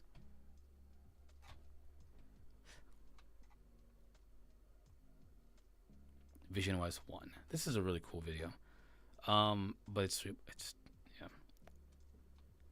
Yeah, we saw some cool stuff, Pina. It's unfortunately you missed it, but don't worry, you can check out some of this stuff online. I'm not going to lie to you. Like, how many of you, does anybody want to join the conversation? I'm gonna open this opportunity up for you guys to come on and we can talk. I'll start the Zoom link now, or the Zoom. And you tell me, Peanut, Armenian, Bryson, Garyoki, if you guys want to talk about this stuff. I want to hear. I would love to hear your opinions, because I hear some. There's some differing opinions about this, obviously.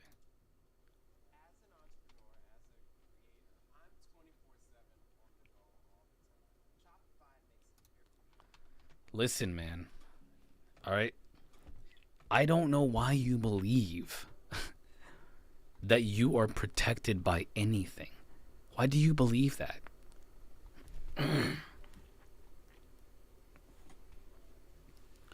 Unless you like tape your phone camera, you're being watched. It's you like guys, please, you have to understand something. You're being watched, okay?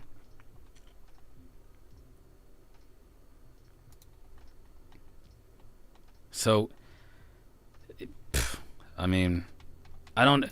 When do you think?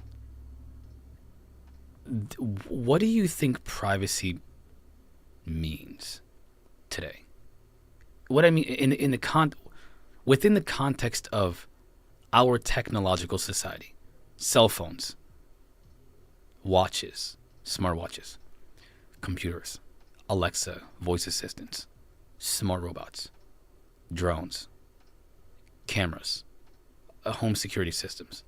What in the world makes anybody think, your television, your smart TVs, what makes you think, please, I need to know.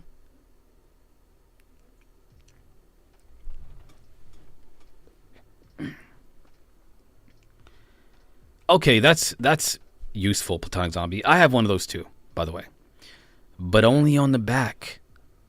Do you have one for the front? Because if you don't, they're watching. You want to jump on, Peanut? Hit me up. I'll send you a link on Instagram. If you'd like to. But yeah, like, I mean, everybody thinks, like, has this idea that, oh, you know, if I get a VPN, I'm protected. You're not No, you're not protected. You're not safe from prying eyes. They're watching you. They're watching you. Okay, I wonder if my audio was connected to something else. Let me see.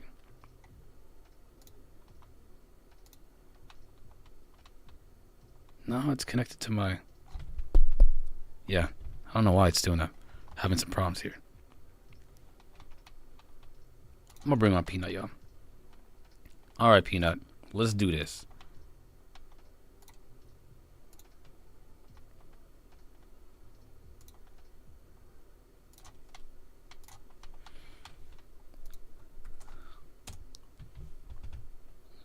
Bring it in.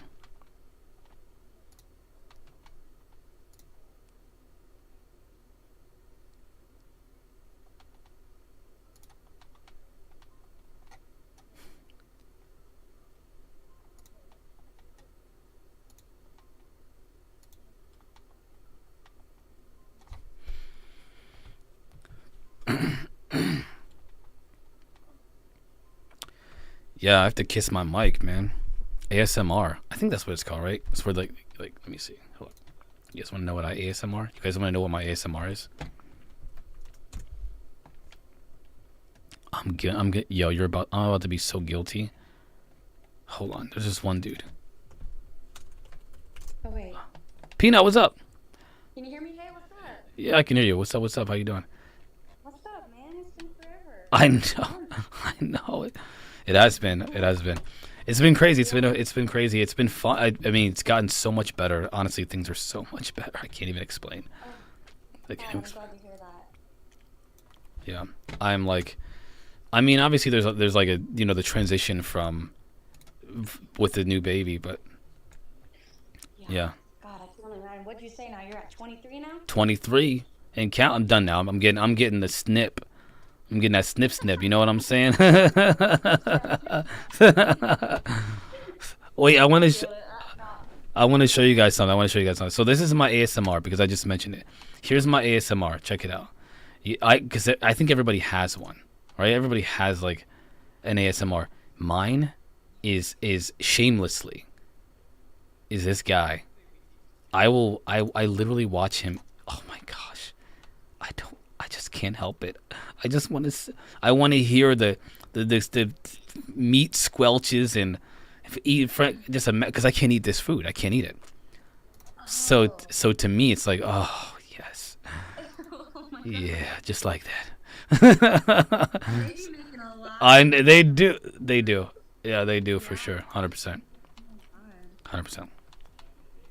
So. Some enchiladas, homemade Mexican enchiladas last night. I'll bet. Cheese. Oh my god. I'd literally just like sometimes just to watch people, because again, I can't eat, so it just I imagine it. So that sounds so, sure. yeah, it sounds so That's good. what I did when I was pregnant and I couldn't hold anything down. So, what's up? You know, what do you think about the future of AI and all that stuff? Yeah. Well, going back like how you were talking about how there's like no privacy and people cover up their cameras. Mm-hmm.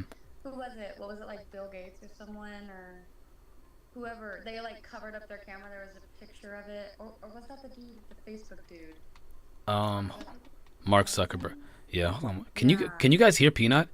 Hold on. Oh yeah. Let me. You know what? I gotta. There. There. They can hear you now. I fixed it. So anyway. Oh, okay, bet. Yeah, no, I was hearing, like, I don't know if it's true or not, but apparently iPhones, like, when you have, like, an infrared camera or something, they take pictures of your face, like, every 5 seconds or something like that. Oh, no. Oh, that's possible. I have no way to confirm that or not, but I saw a video on that the other day. It's possible. I don't know if it's, like, every 5 seconds or not. I don't know. I can't confirm that. I do know that they're always listening. Always. I'd believe. Oh, yeah.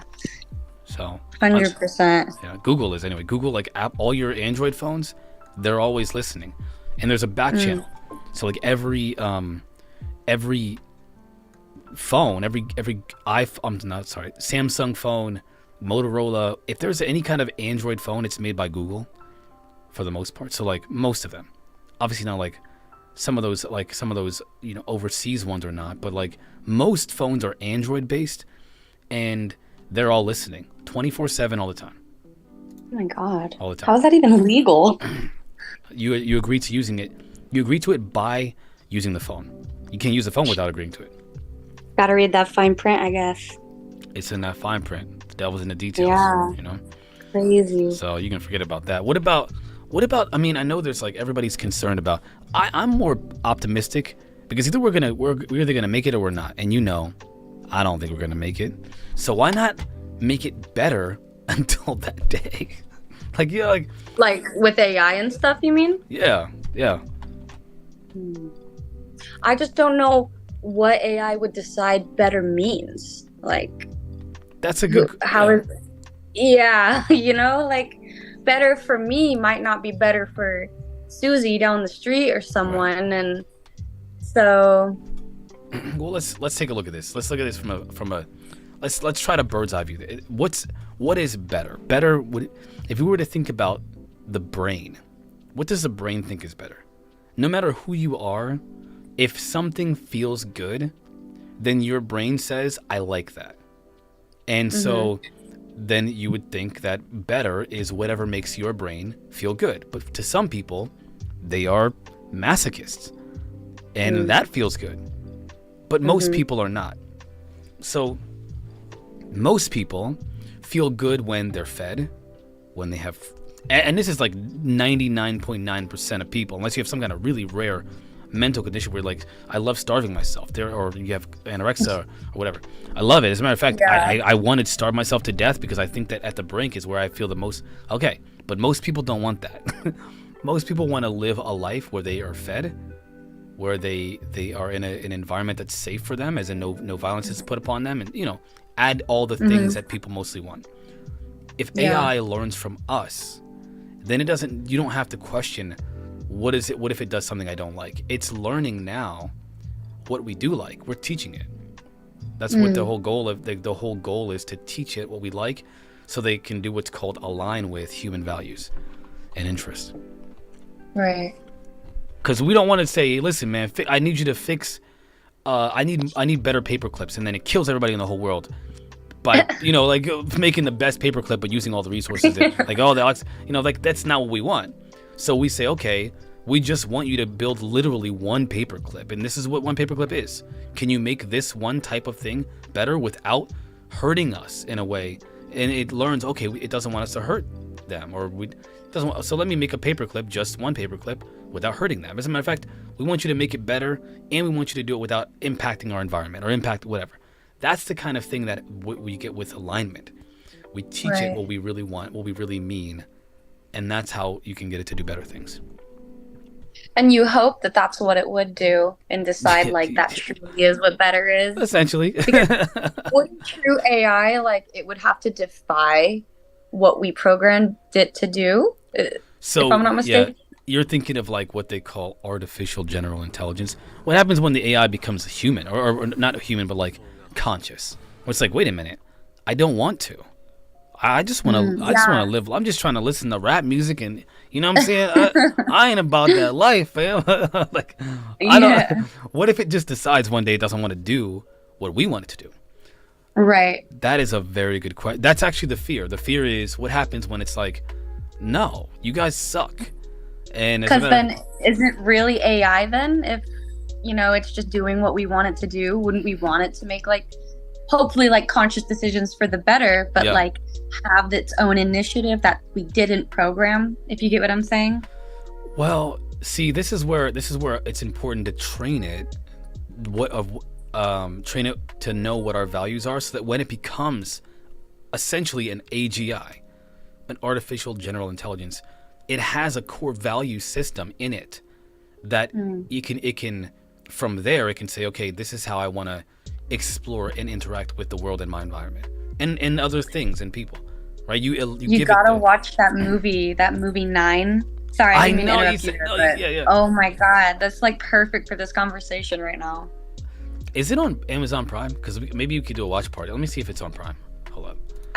We had to like watch it on a movie site, so I don't know. Oh, I might have to pay for it then.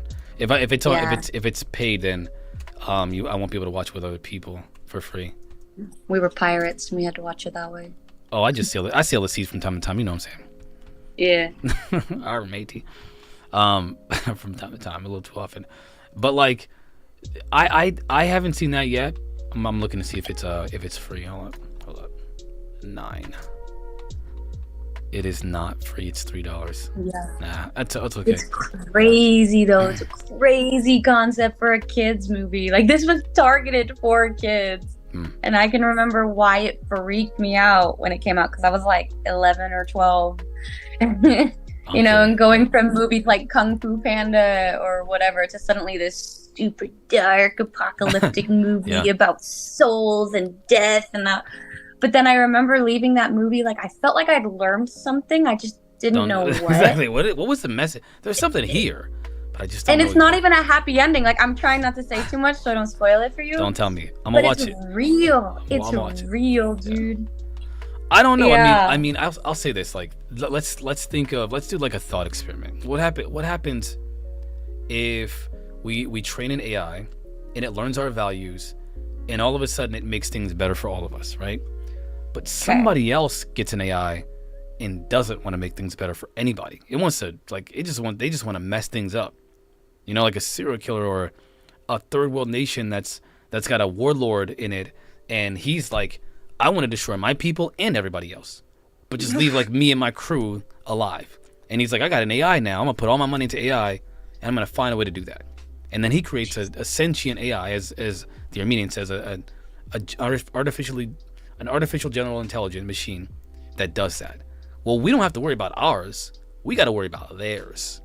And that's where the danger doesn't lie in the AI becoming sentient or conscious or whatever and then destroying us.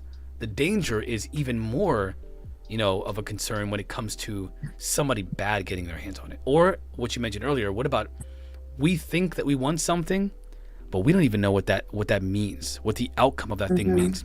So now we have to understand what we really want, and when we're asking the AI questions, we really have to understand the nature of how that question is being processed, how the AI interprets it, and what the output might be.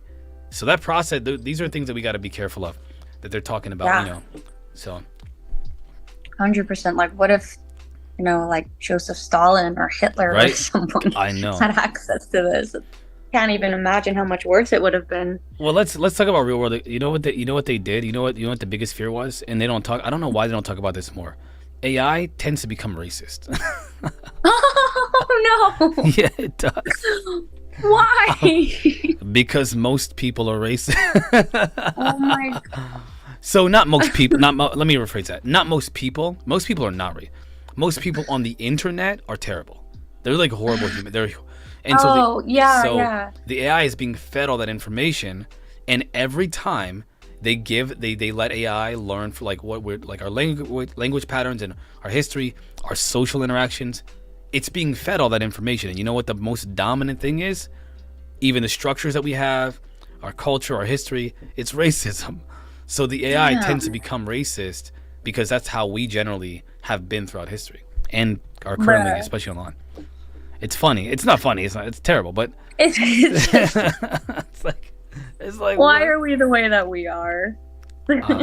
You know why? I don't know. I wonder how we could be this way for so long. Like, how the heck? Yeah, like what is the point? Who does it help? Like, does it seriously make some people feel better because, you know, Billy Bob over there, his people lived closer to the equator for X amount of years, and now I'm so much better because I lived in like the cold part. Like, what? Make it make sense. I feel like I think that the problem is some people say it's human nature, but I'm not so sure that's the case. I think that we have these primal drives, right? To procreate, to eat, stuff like that. But we also have the ability to supersede you don't have to kill your neighbor to get food anymore. But you could do that, but you don't. But you know what? I'd rather go and eat because we've set up a system where that's bad, and it's not gonna make me better. And what if I lose? What if it kills me? Like, we think about these things, right? So now we have a buffer to not give in to our primal instinct. But we have them. We do have them. You ever drive on the road and think, oh, I should just run this mother? I'm not saying I have. I'm not saying that I've never thought of that. Somebody told me once that they want to run over. These kids in our town, they literally will like ride their bike in front of a car quickly. Like almost to see if you hit me. Like, what? Oh and this dude is like, man, I just want to run one of these kids over. And I hope he's kidding. But what if he's not, right? What if he does? Ultimately, he doesn't. And the reason is because there's a buffer. And so for me, when I think about like AI, we need a buffer, man. We need like something that prevents it from doing that stuff. Why are we doing it? I think the reason why we do it, all these bad things, is because our buffer is not very good. Like we find it acceptable for things to be chaotic. As a matter of fact, some people glorify chaos. A lot of people today think, oh, you know what? The world is better because there's chaos. Joker style. Where it's like, it's all a joke anyway, so why not let it all burn down?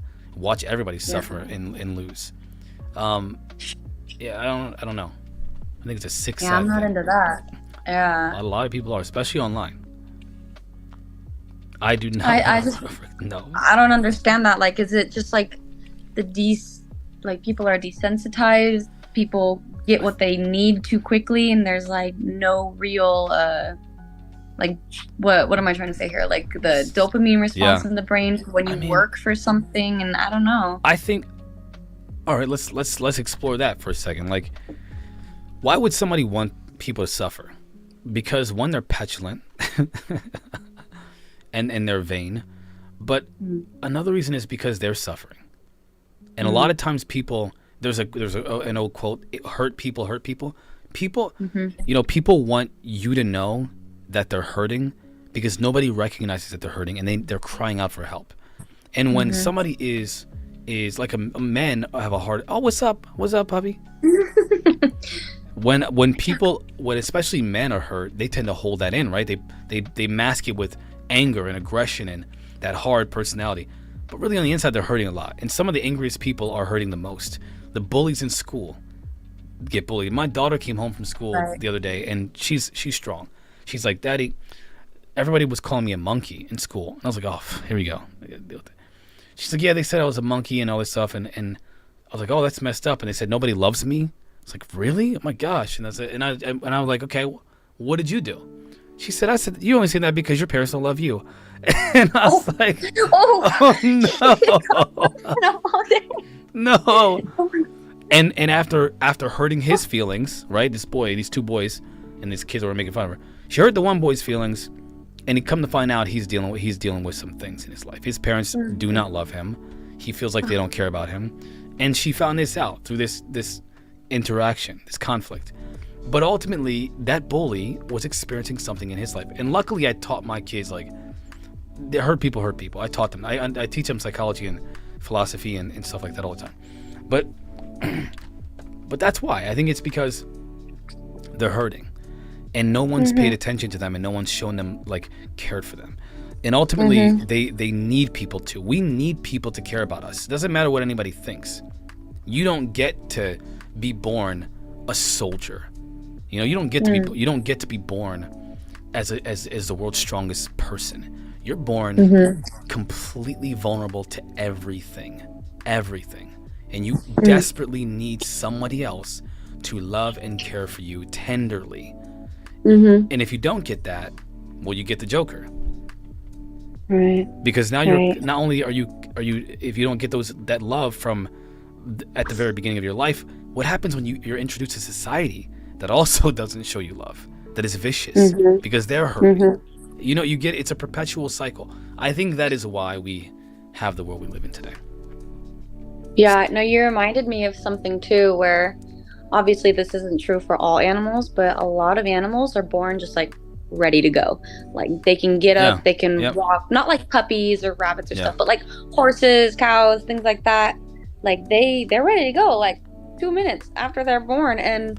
But then when you look at humans when they're born, you know, they can't even really walk or they can't do anything. At least like they can't do anything.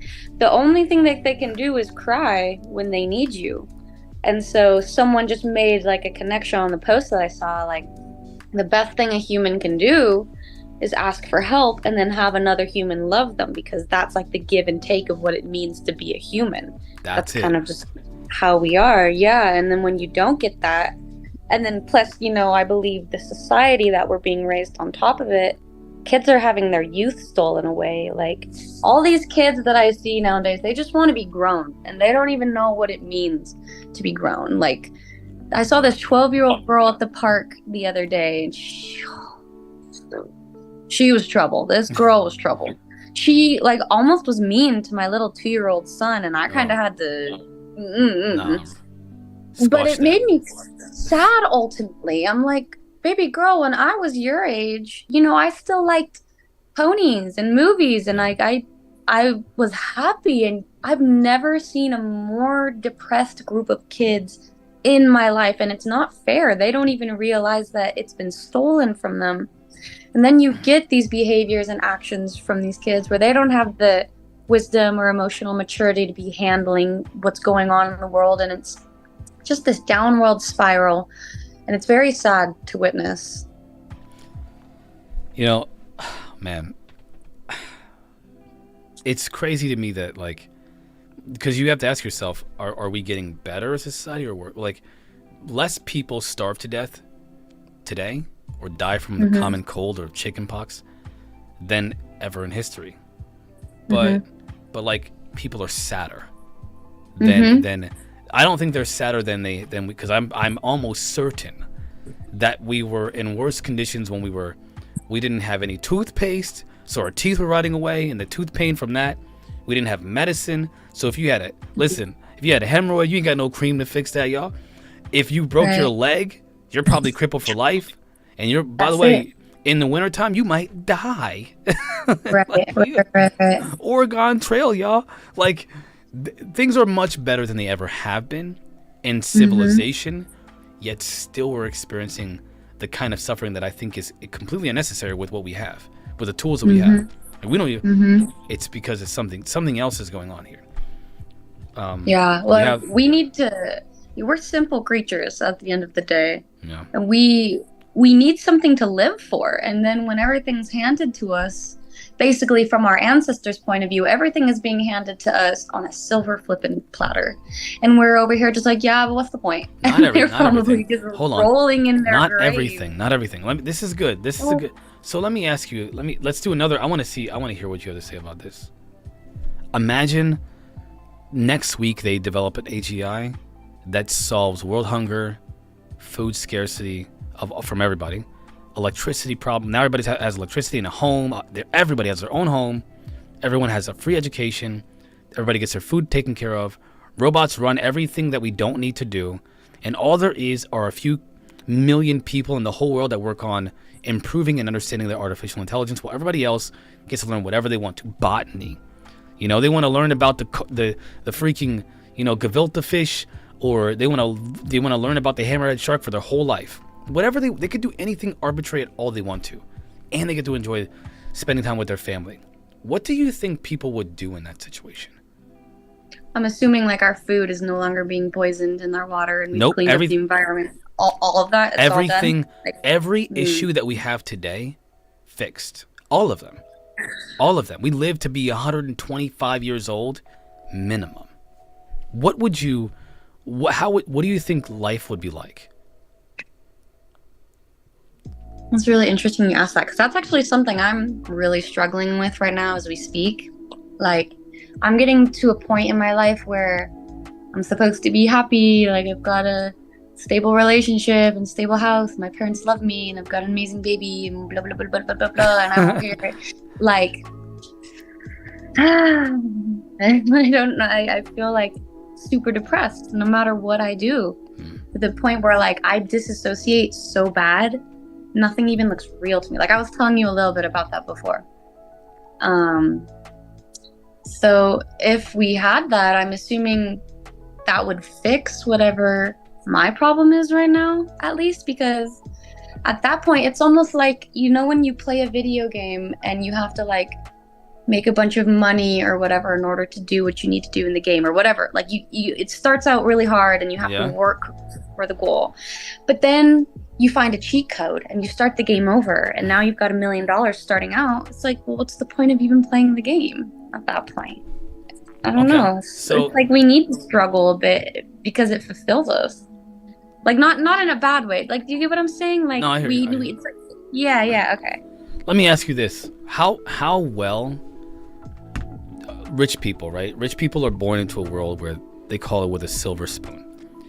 Mm-hmm. They eat better food. They have way more fun than the average person. They never have to worry about any. I mean, most of their needs are essentially met. They may turn into it like thrill seekers because of how, you know, given everything they are. But you have to understand, they live in a world where there are them, and then there's us, and then there's other people who are even worse off. They don't get to experience a world where we all get to experience that level of freedom. But if we did, do you really think that people wouldn't feel fulfilled? Imagine if everyone was rich and could do anything they want to do. Right now, no one says, I'd rather be poor because I enjoy suffering. Everyone says, I wish I had enough money just to survive. And we all recognize there's no reason why there's this giant divide between rich and poor. We don't want to do nothing. We all want to do something. Everybody wants to do something. I want to be an artist. I want to be a fireman. I want to be whatever. Everybody wants to do something. An astronaut. Nobody is born thinking, you know what? I got my chips. I got my Fritos. I got my juicy juice. You know what I'm saying? I got my Paw Patrol blanket, baby. Yeah. I'm not gonna go outside and play. They want to go outside and play. They want to have fun with their friends. Unless there's some kind of a real psychological issue or family issue, kids develop into these social butterflies who want to explore the world. If you could foster that and keep it going past school, where they're not learning on a textbook, you know, sitting in a classroom with one teacher to 25, 30 people, but every single person has their own individual teacher that cares for them and truly tailors that experience for them through their entire adolescence. Do you really think that world would be a worse place? Oh, not at all. No. I wasn't saying that either. I'm just saying, like, I don't know if we were really even meant to have that as humans, because I don't know. We keep messing up. Yeah. That's a whole nother question. Like, were we meant to experience the kind of? I don't actually. Well, I mean, I don't know. I mean, I'd have to be honest with you, Peanut. I think that it's possible. I mean, my personal opinion is that we're never going to get to that point. I do believe that we will experience some kind of like a UBI or we're going to experience some kind of like, some kind of a way for us to all have our needs met. I think that I really believe that, but I do not think that we'll ever get to a utopia. Better. Just because things are better doesn't mean it's a utopia. Like, people are still gonna die. They're still gonna get sick. They're still gonna have problems. They're gonna argue with their friends and family. You're still gonna want to, I don't know, compete in a track meet, or maybe you want to be some kind of play whatever new sport will come in this new imagined world. You're gonna want to do something, and you're not gonna be the best. You're gonna have struggles, so on and so forth. They just won't be starvation. They just won't be like, I can't go to a home because I don't have one. They won't be, man, I've been working this shop for 20 years, and now not only am I an idiot because I just run out of energy and desire to want to do anything anymore, but I've missed my kid's entire development. I think that we can have a better life, that it will never be utopia. It's just not this. Definitely. Because what even comes from that? Obviously nothing's coming but pain and suffering from what we have now, but if everything was perfect like that, what is the ultimate end goal? Where does that leave us as a people? We still have to die. Yeah. Maybe we can refocus on something else. Like, what should we be doing now? Aside from killing each other. Right? We don't have to anymore. Who needs to kill you? What for? I have what I need. See, the difference in thinking, I think that people have been conditioned to believe that this is the outcome, right, of a world like this. It's not.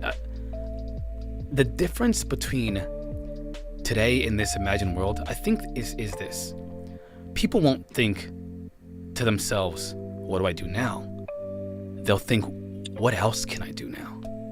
And more importantly, when they have everything they need, they no longer worry, how am I going to survive? Now they think, wow, what? I have to die one day. And even though this is amazing, this is great, I love this, what do I have to look forward to now? I don't think they'll think, I have nothing to look forward to. I think now they'll think, there's another generation of people that I want to make sure they can still continue this thriving that we all experience. We even to this day, when we have a natural instinct to want to make the world better for our kids. Do you think we won't think that in a better world? I think more importantly, people want to do something for a community. It's part of Maslow's hierarchy. That the sense of being a part of something greater than yourself is there no matter whether you believe in a God or not. You want to feel like you're a part of something greater than yourself. Everybody does. Yeah. And so 100%. That feeling isn't going to go away. No more than the feeling of wanting to eat is going to go away. It just will change. That's what I think. So philosophical. I gotta ask the question the right way. I don't, you know what I'm saying? Yeah. We out here philosophizing. I agree with that, and I would hope that's how we as a species would, go down that path. You would hope the best for us, but you don't know. You hope. Yeah.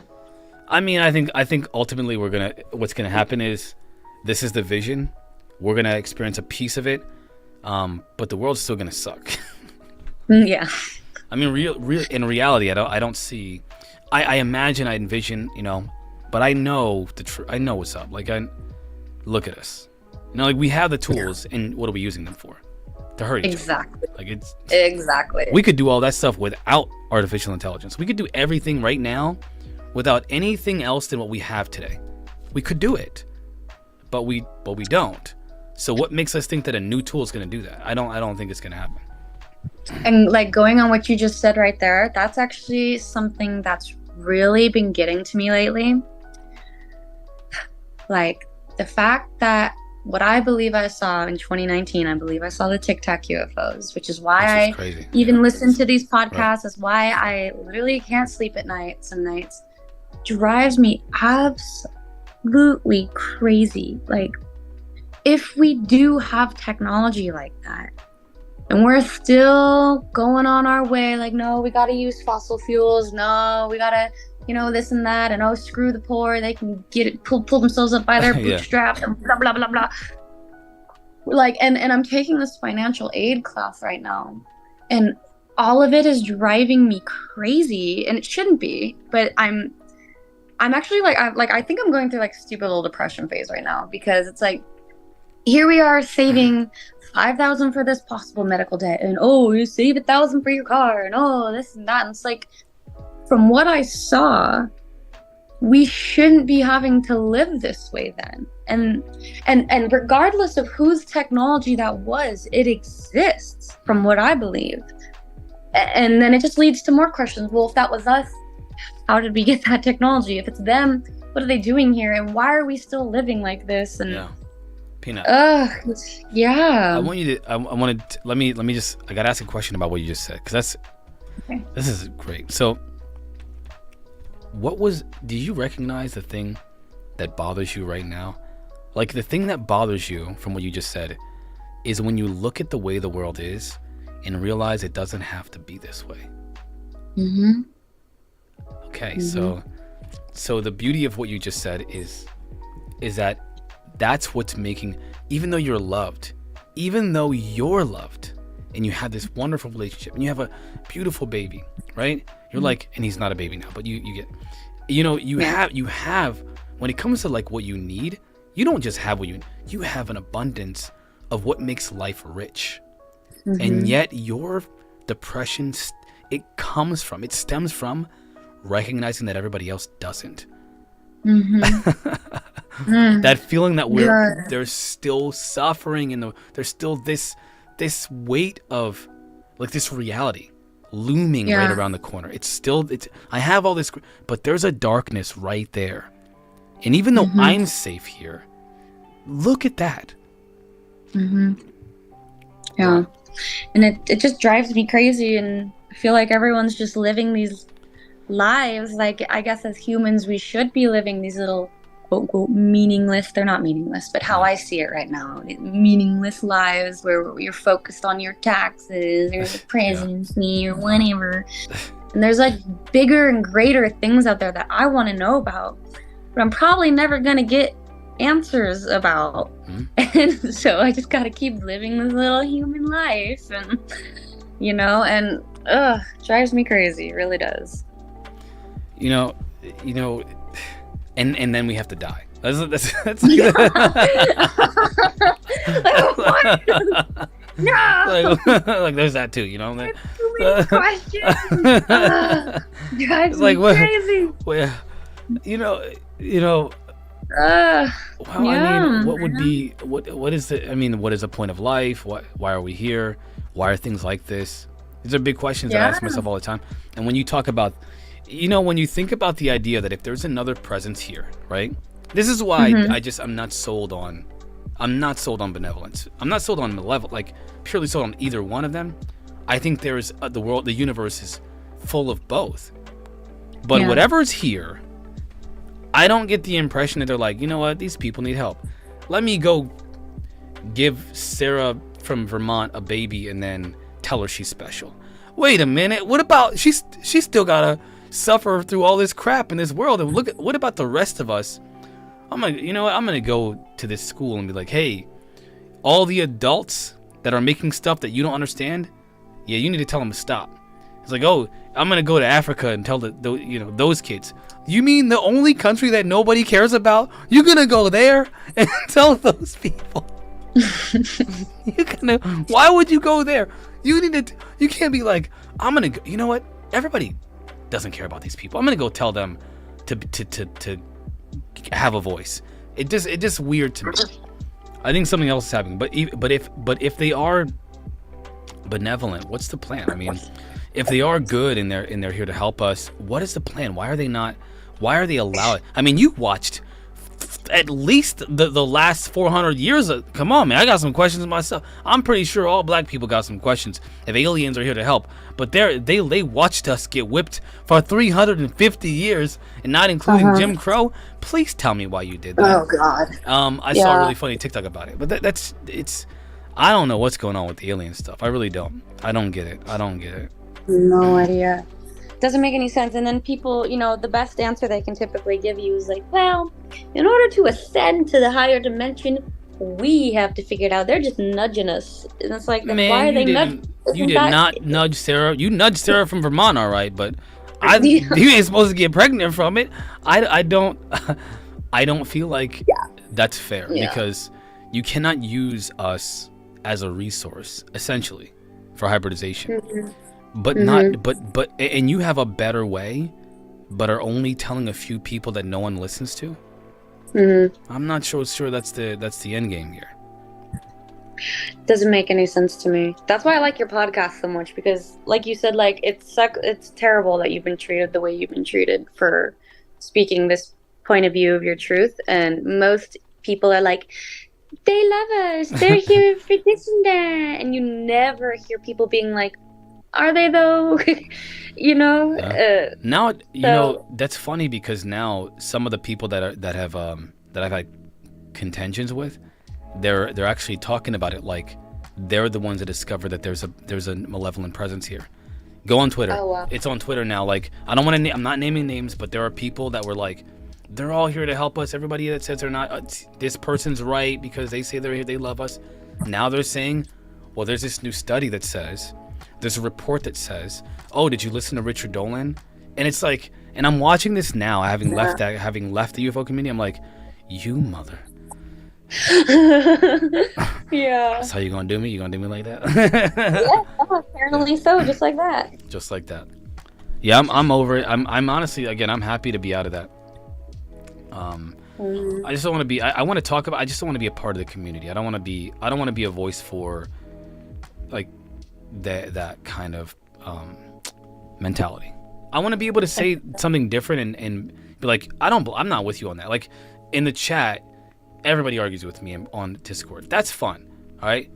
But like, we're obviously like, we continue a conversation where they're not like trying to dox me, or anything like that.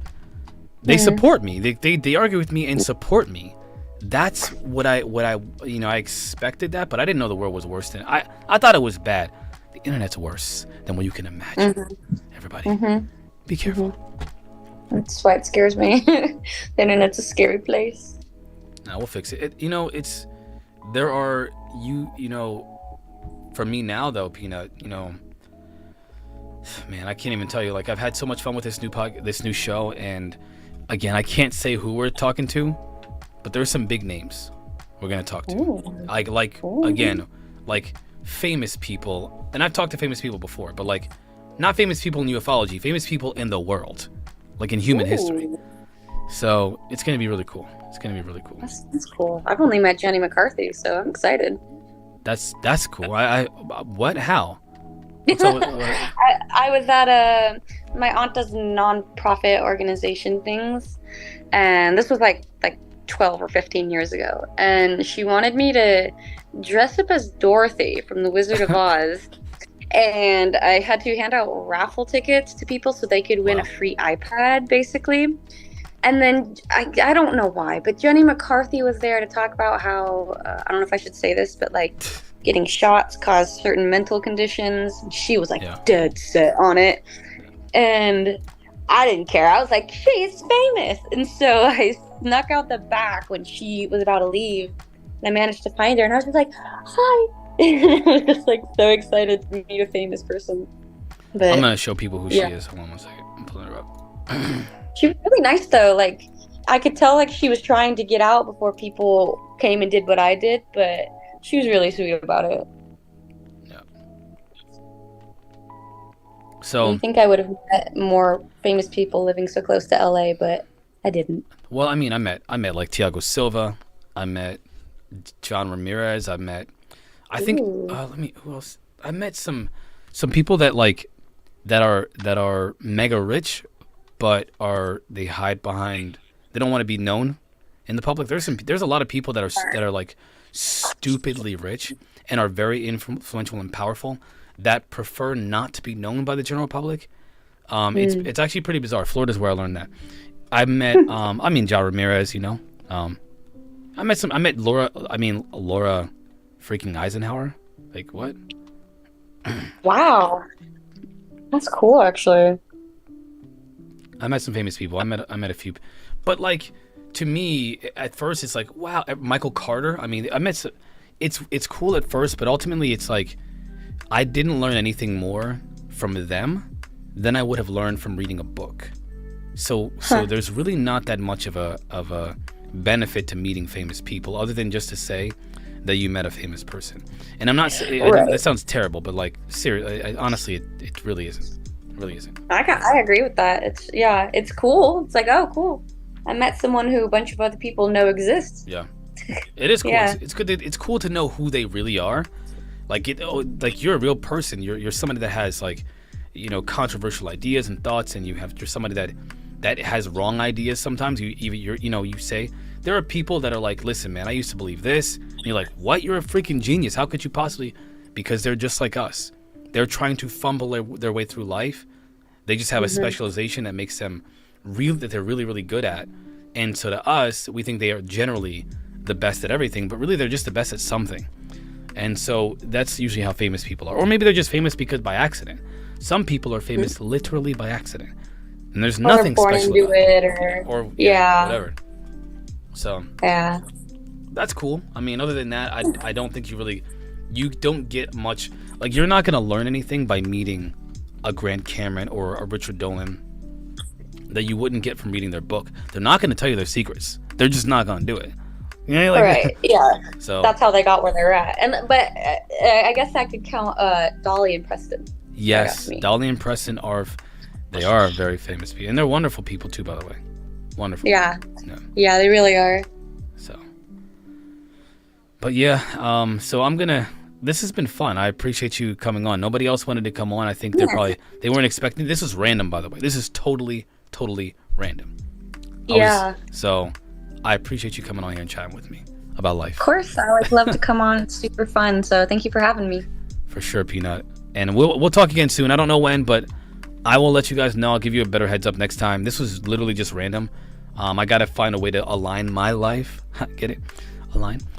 Before I come back on like I was before. So hang tight with me, y'all. Stick with me. Okie dokie. All right, Peanut. Peace. All right. Bye. Thanks. My pleasure. All right, y'all. I got to go. I got daddy duty. So it's been fun. This video will not be on YouTube. It will be deleted immediately, or I should say unlisted. I'm unlisting all my videos. I want nothing to do with the UFO community. Once I find a way to, like, you know, change some things, then I'll be able to have a lot more fruitful conversation with you guys. You guys are welcome to talk about that stuff, but I'm not engaging with that. So I'll catch y'all later. It's been fun.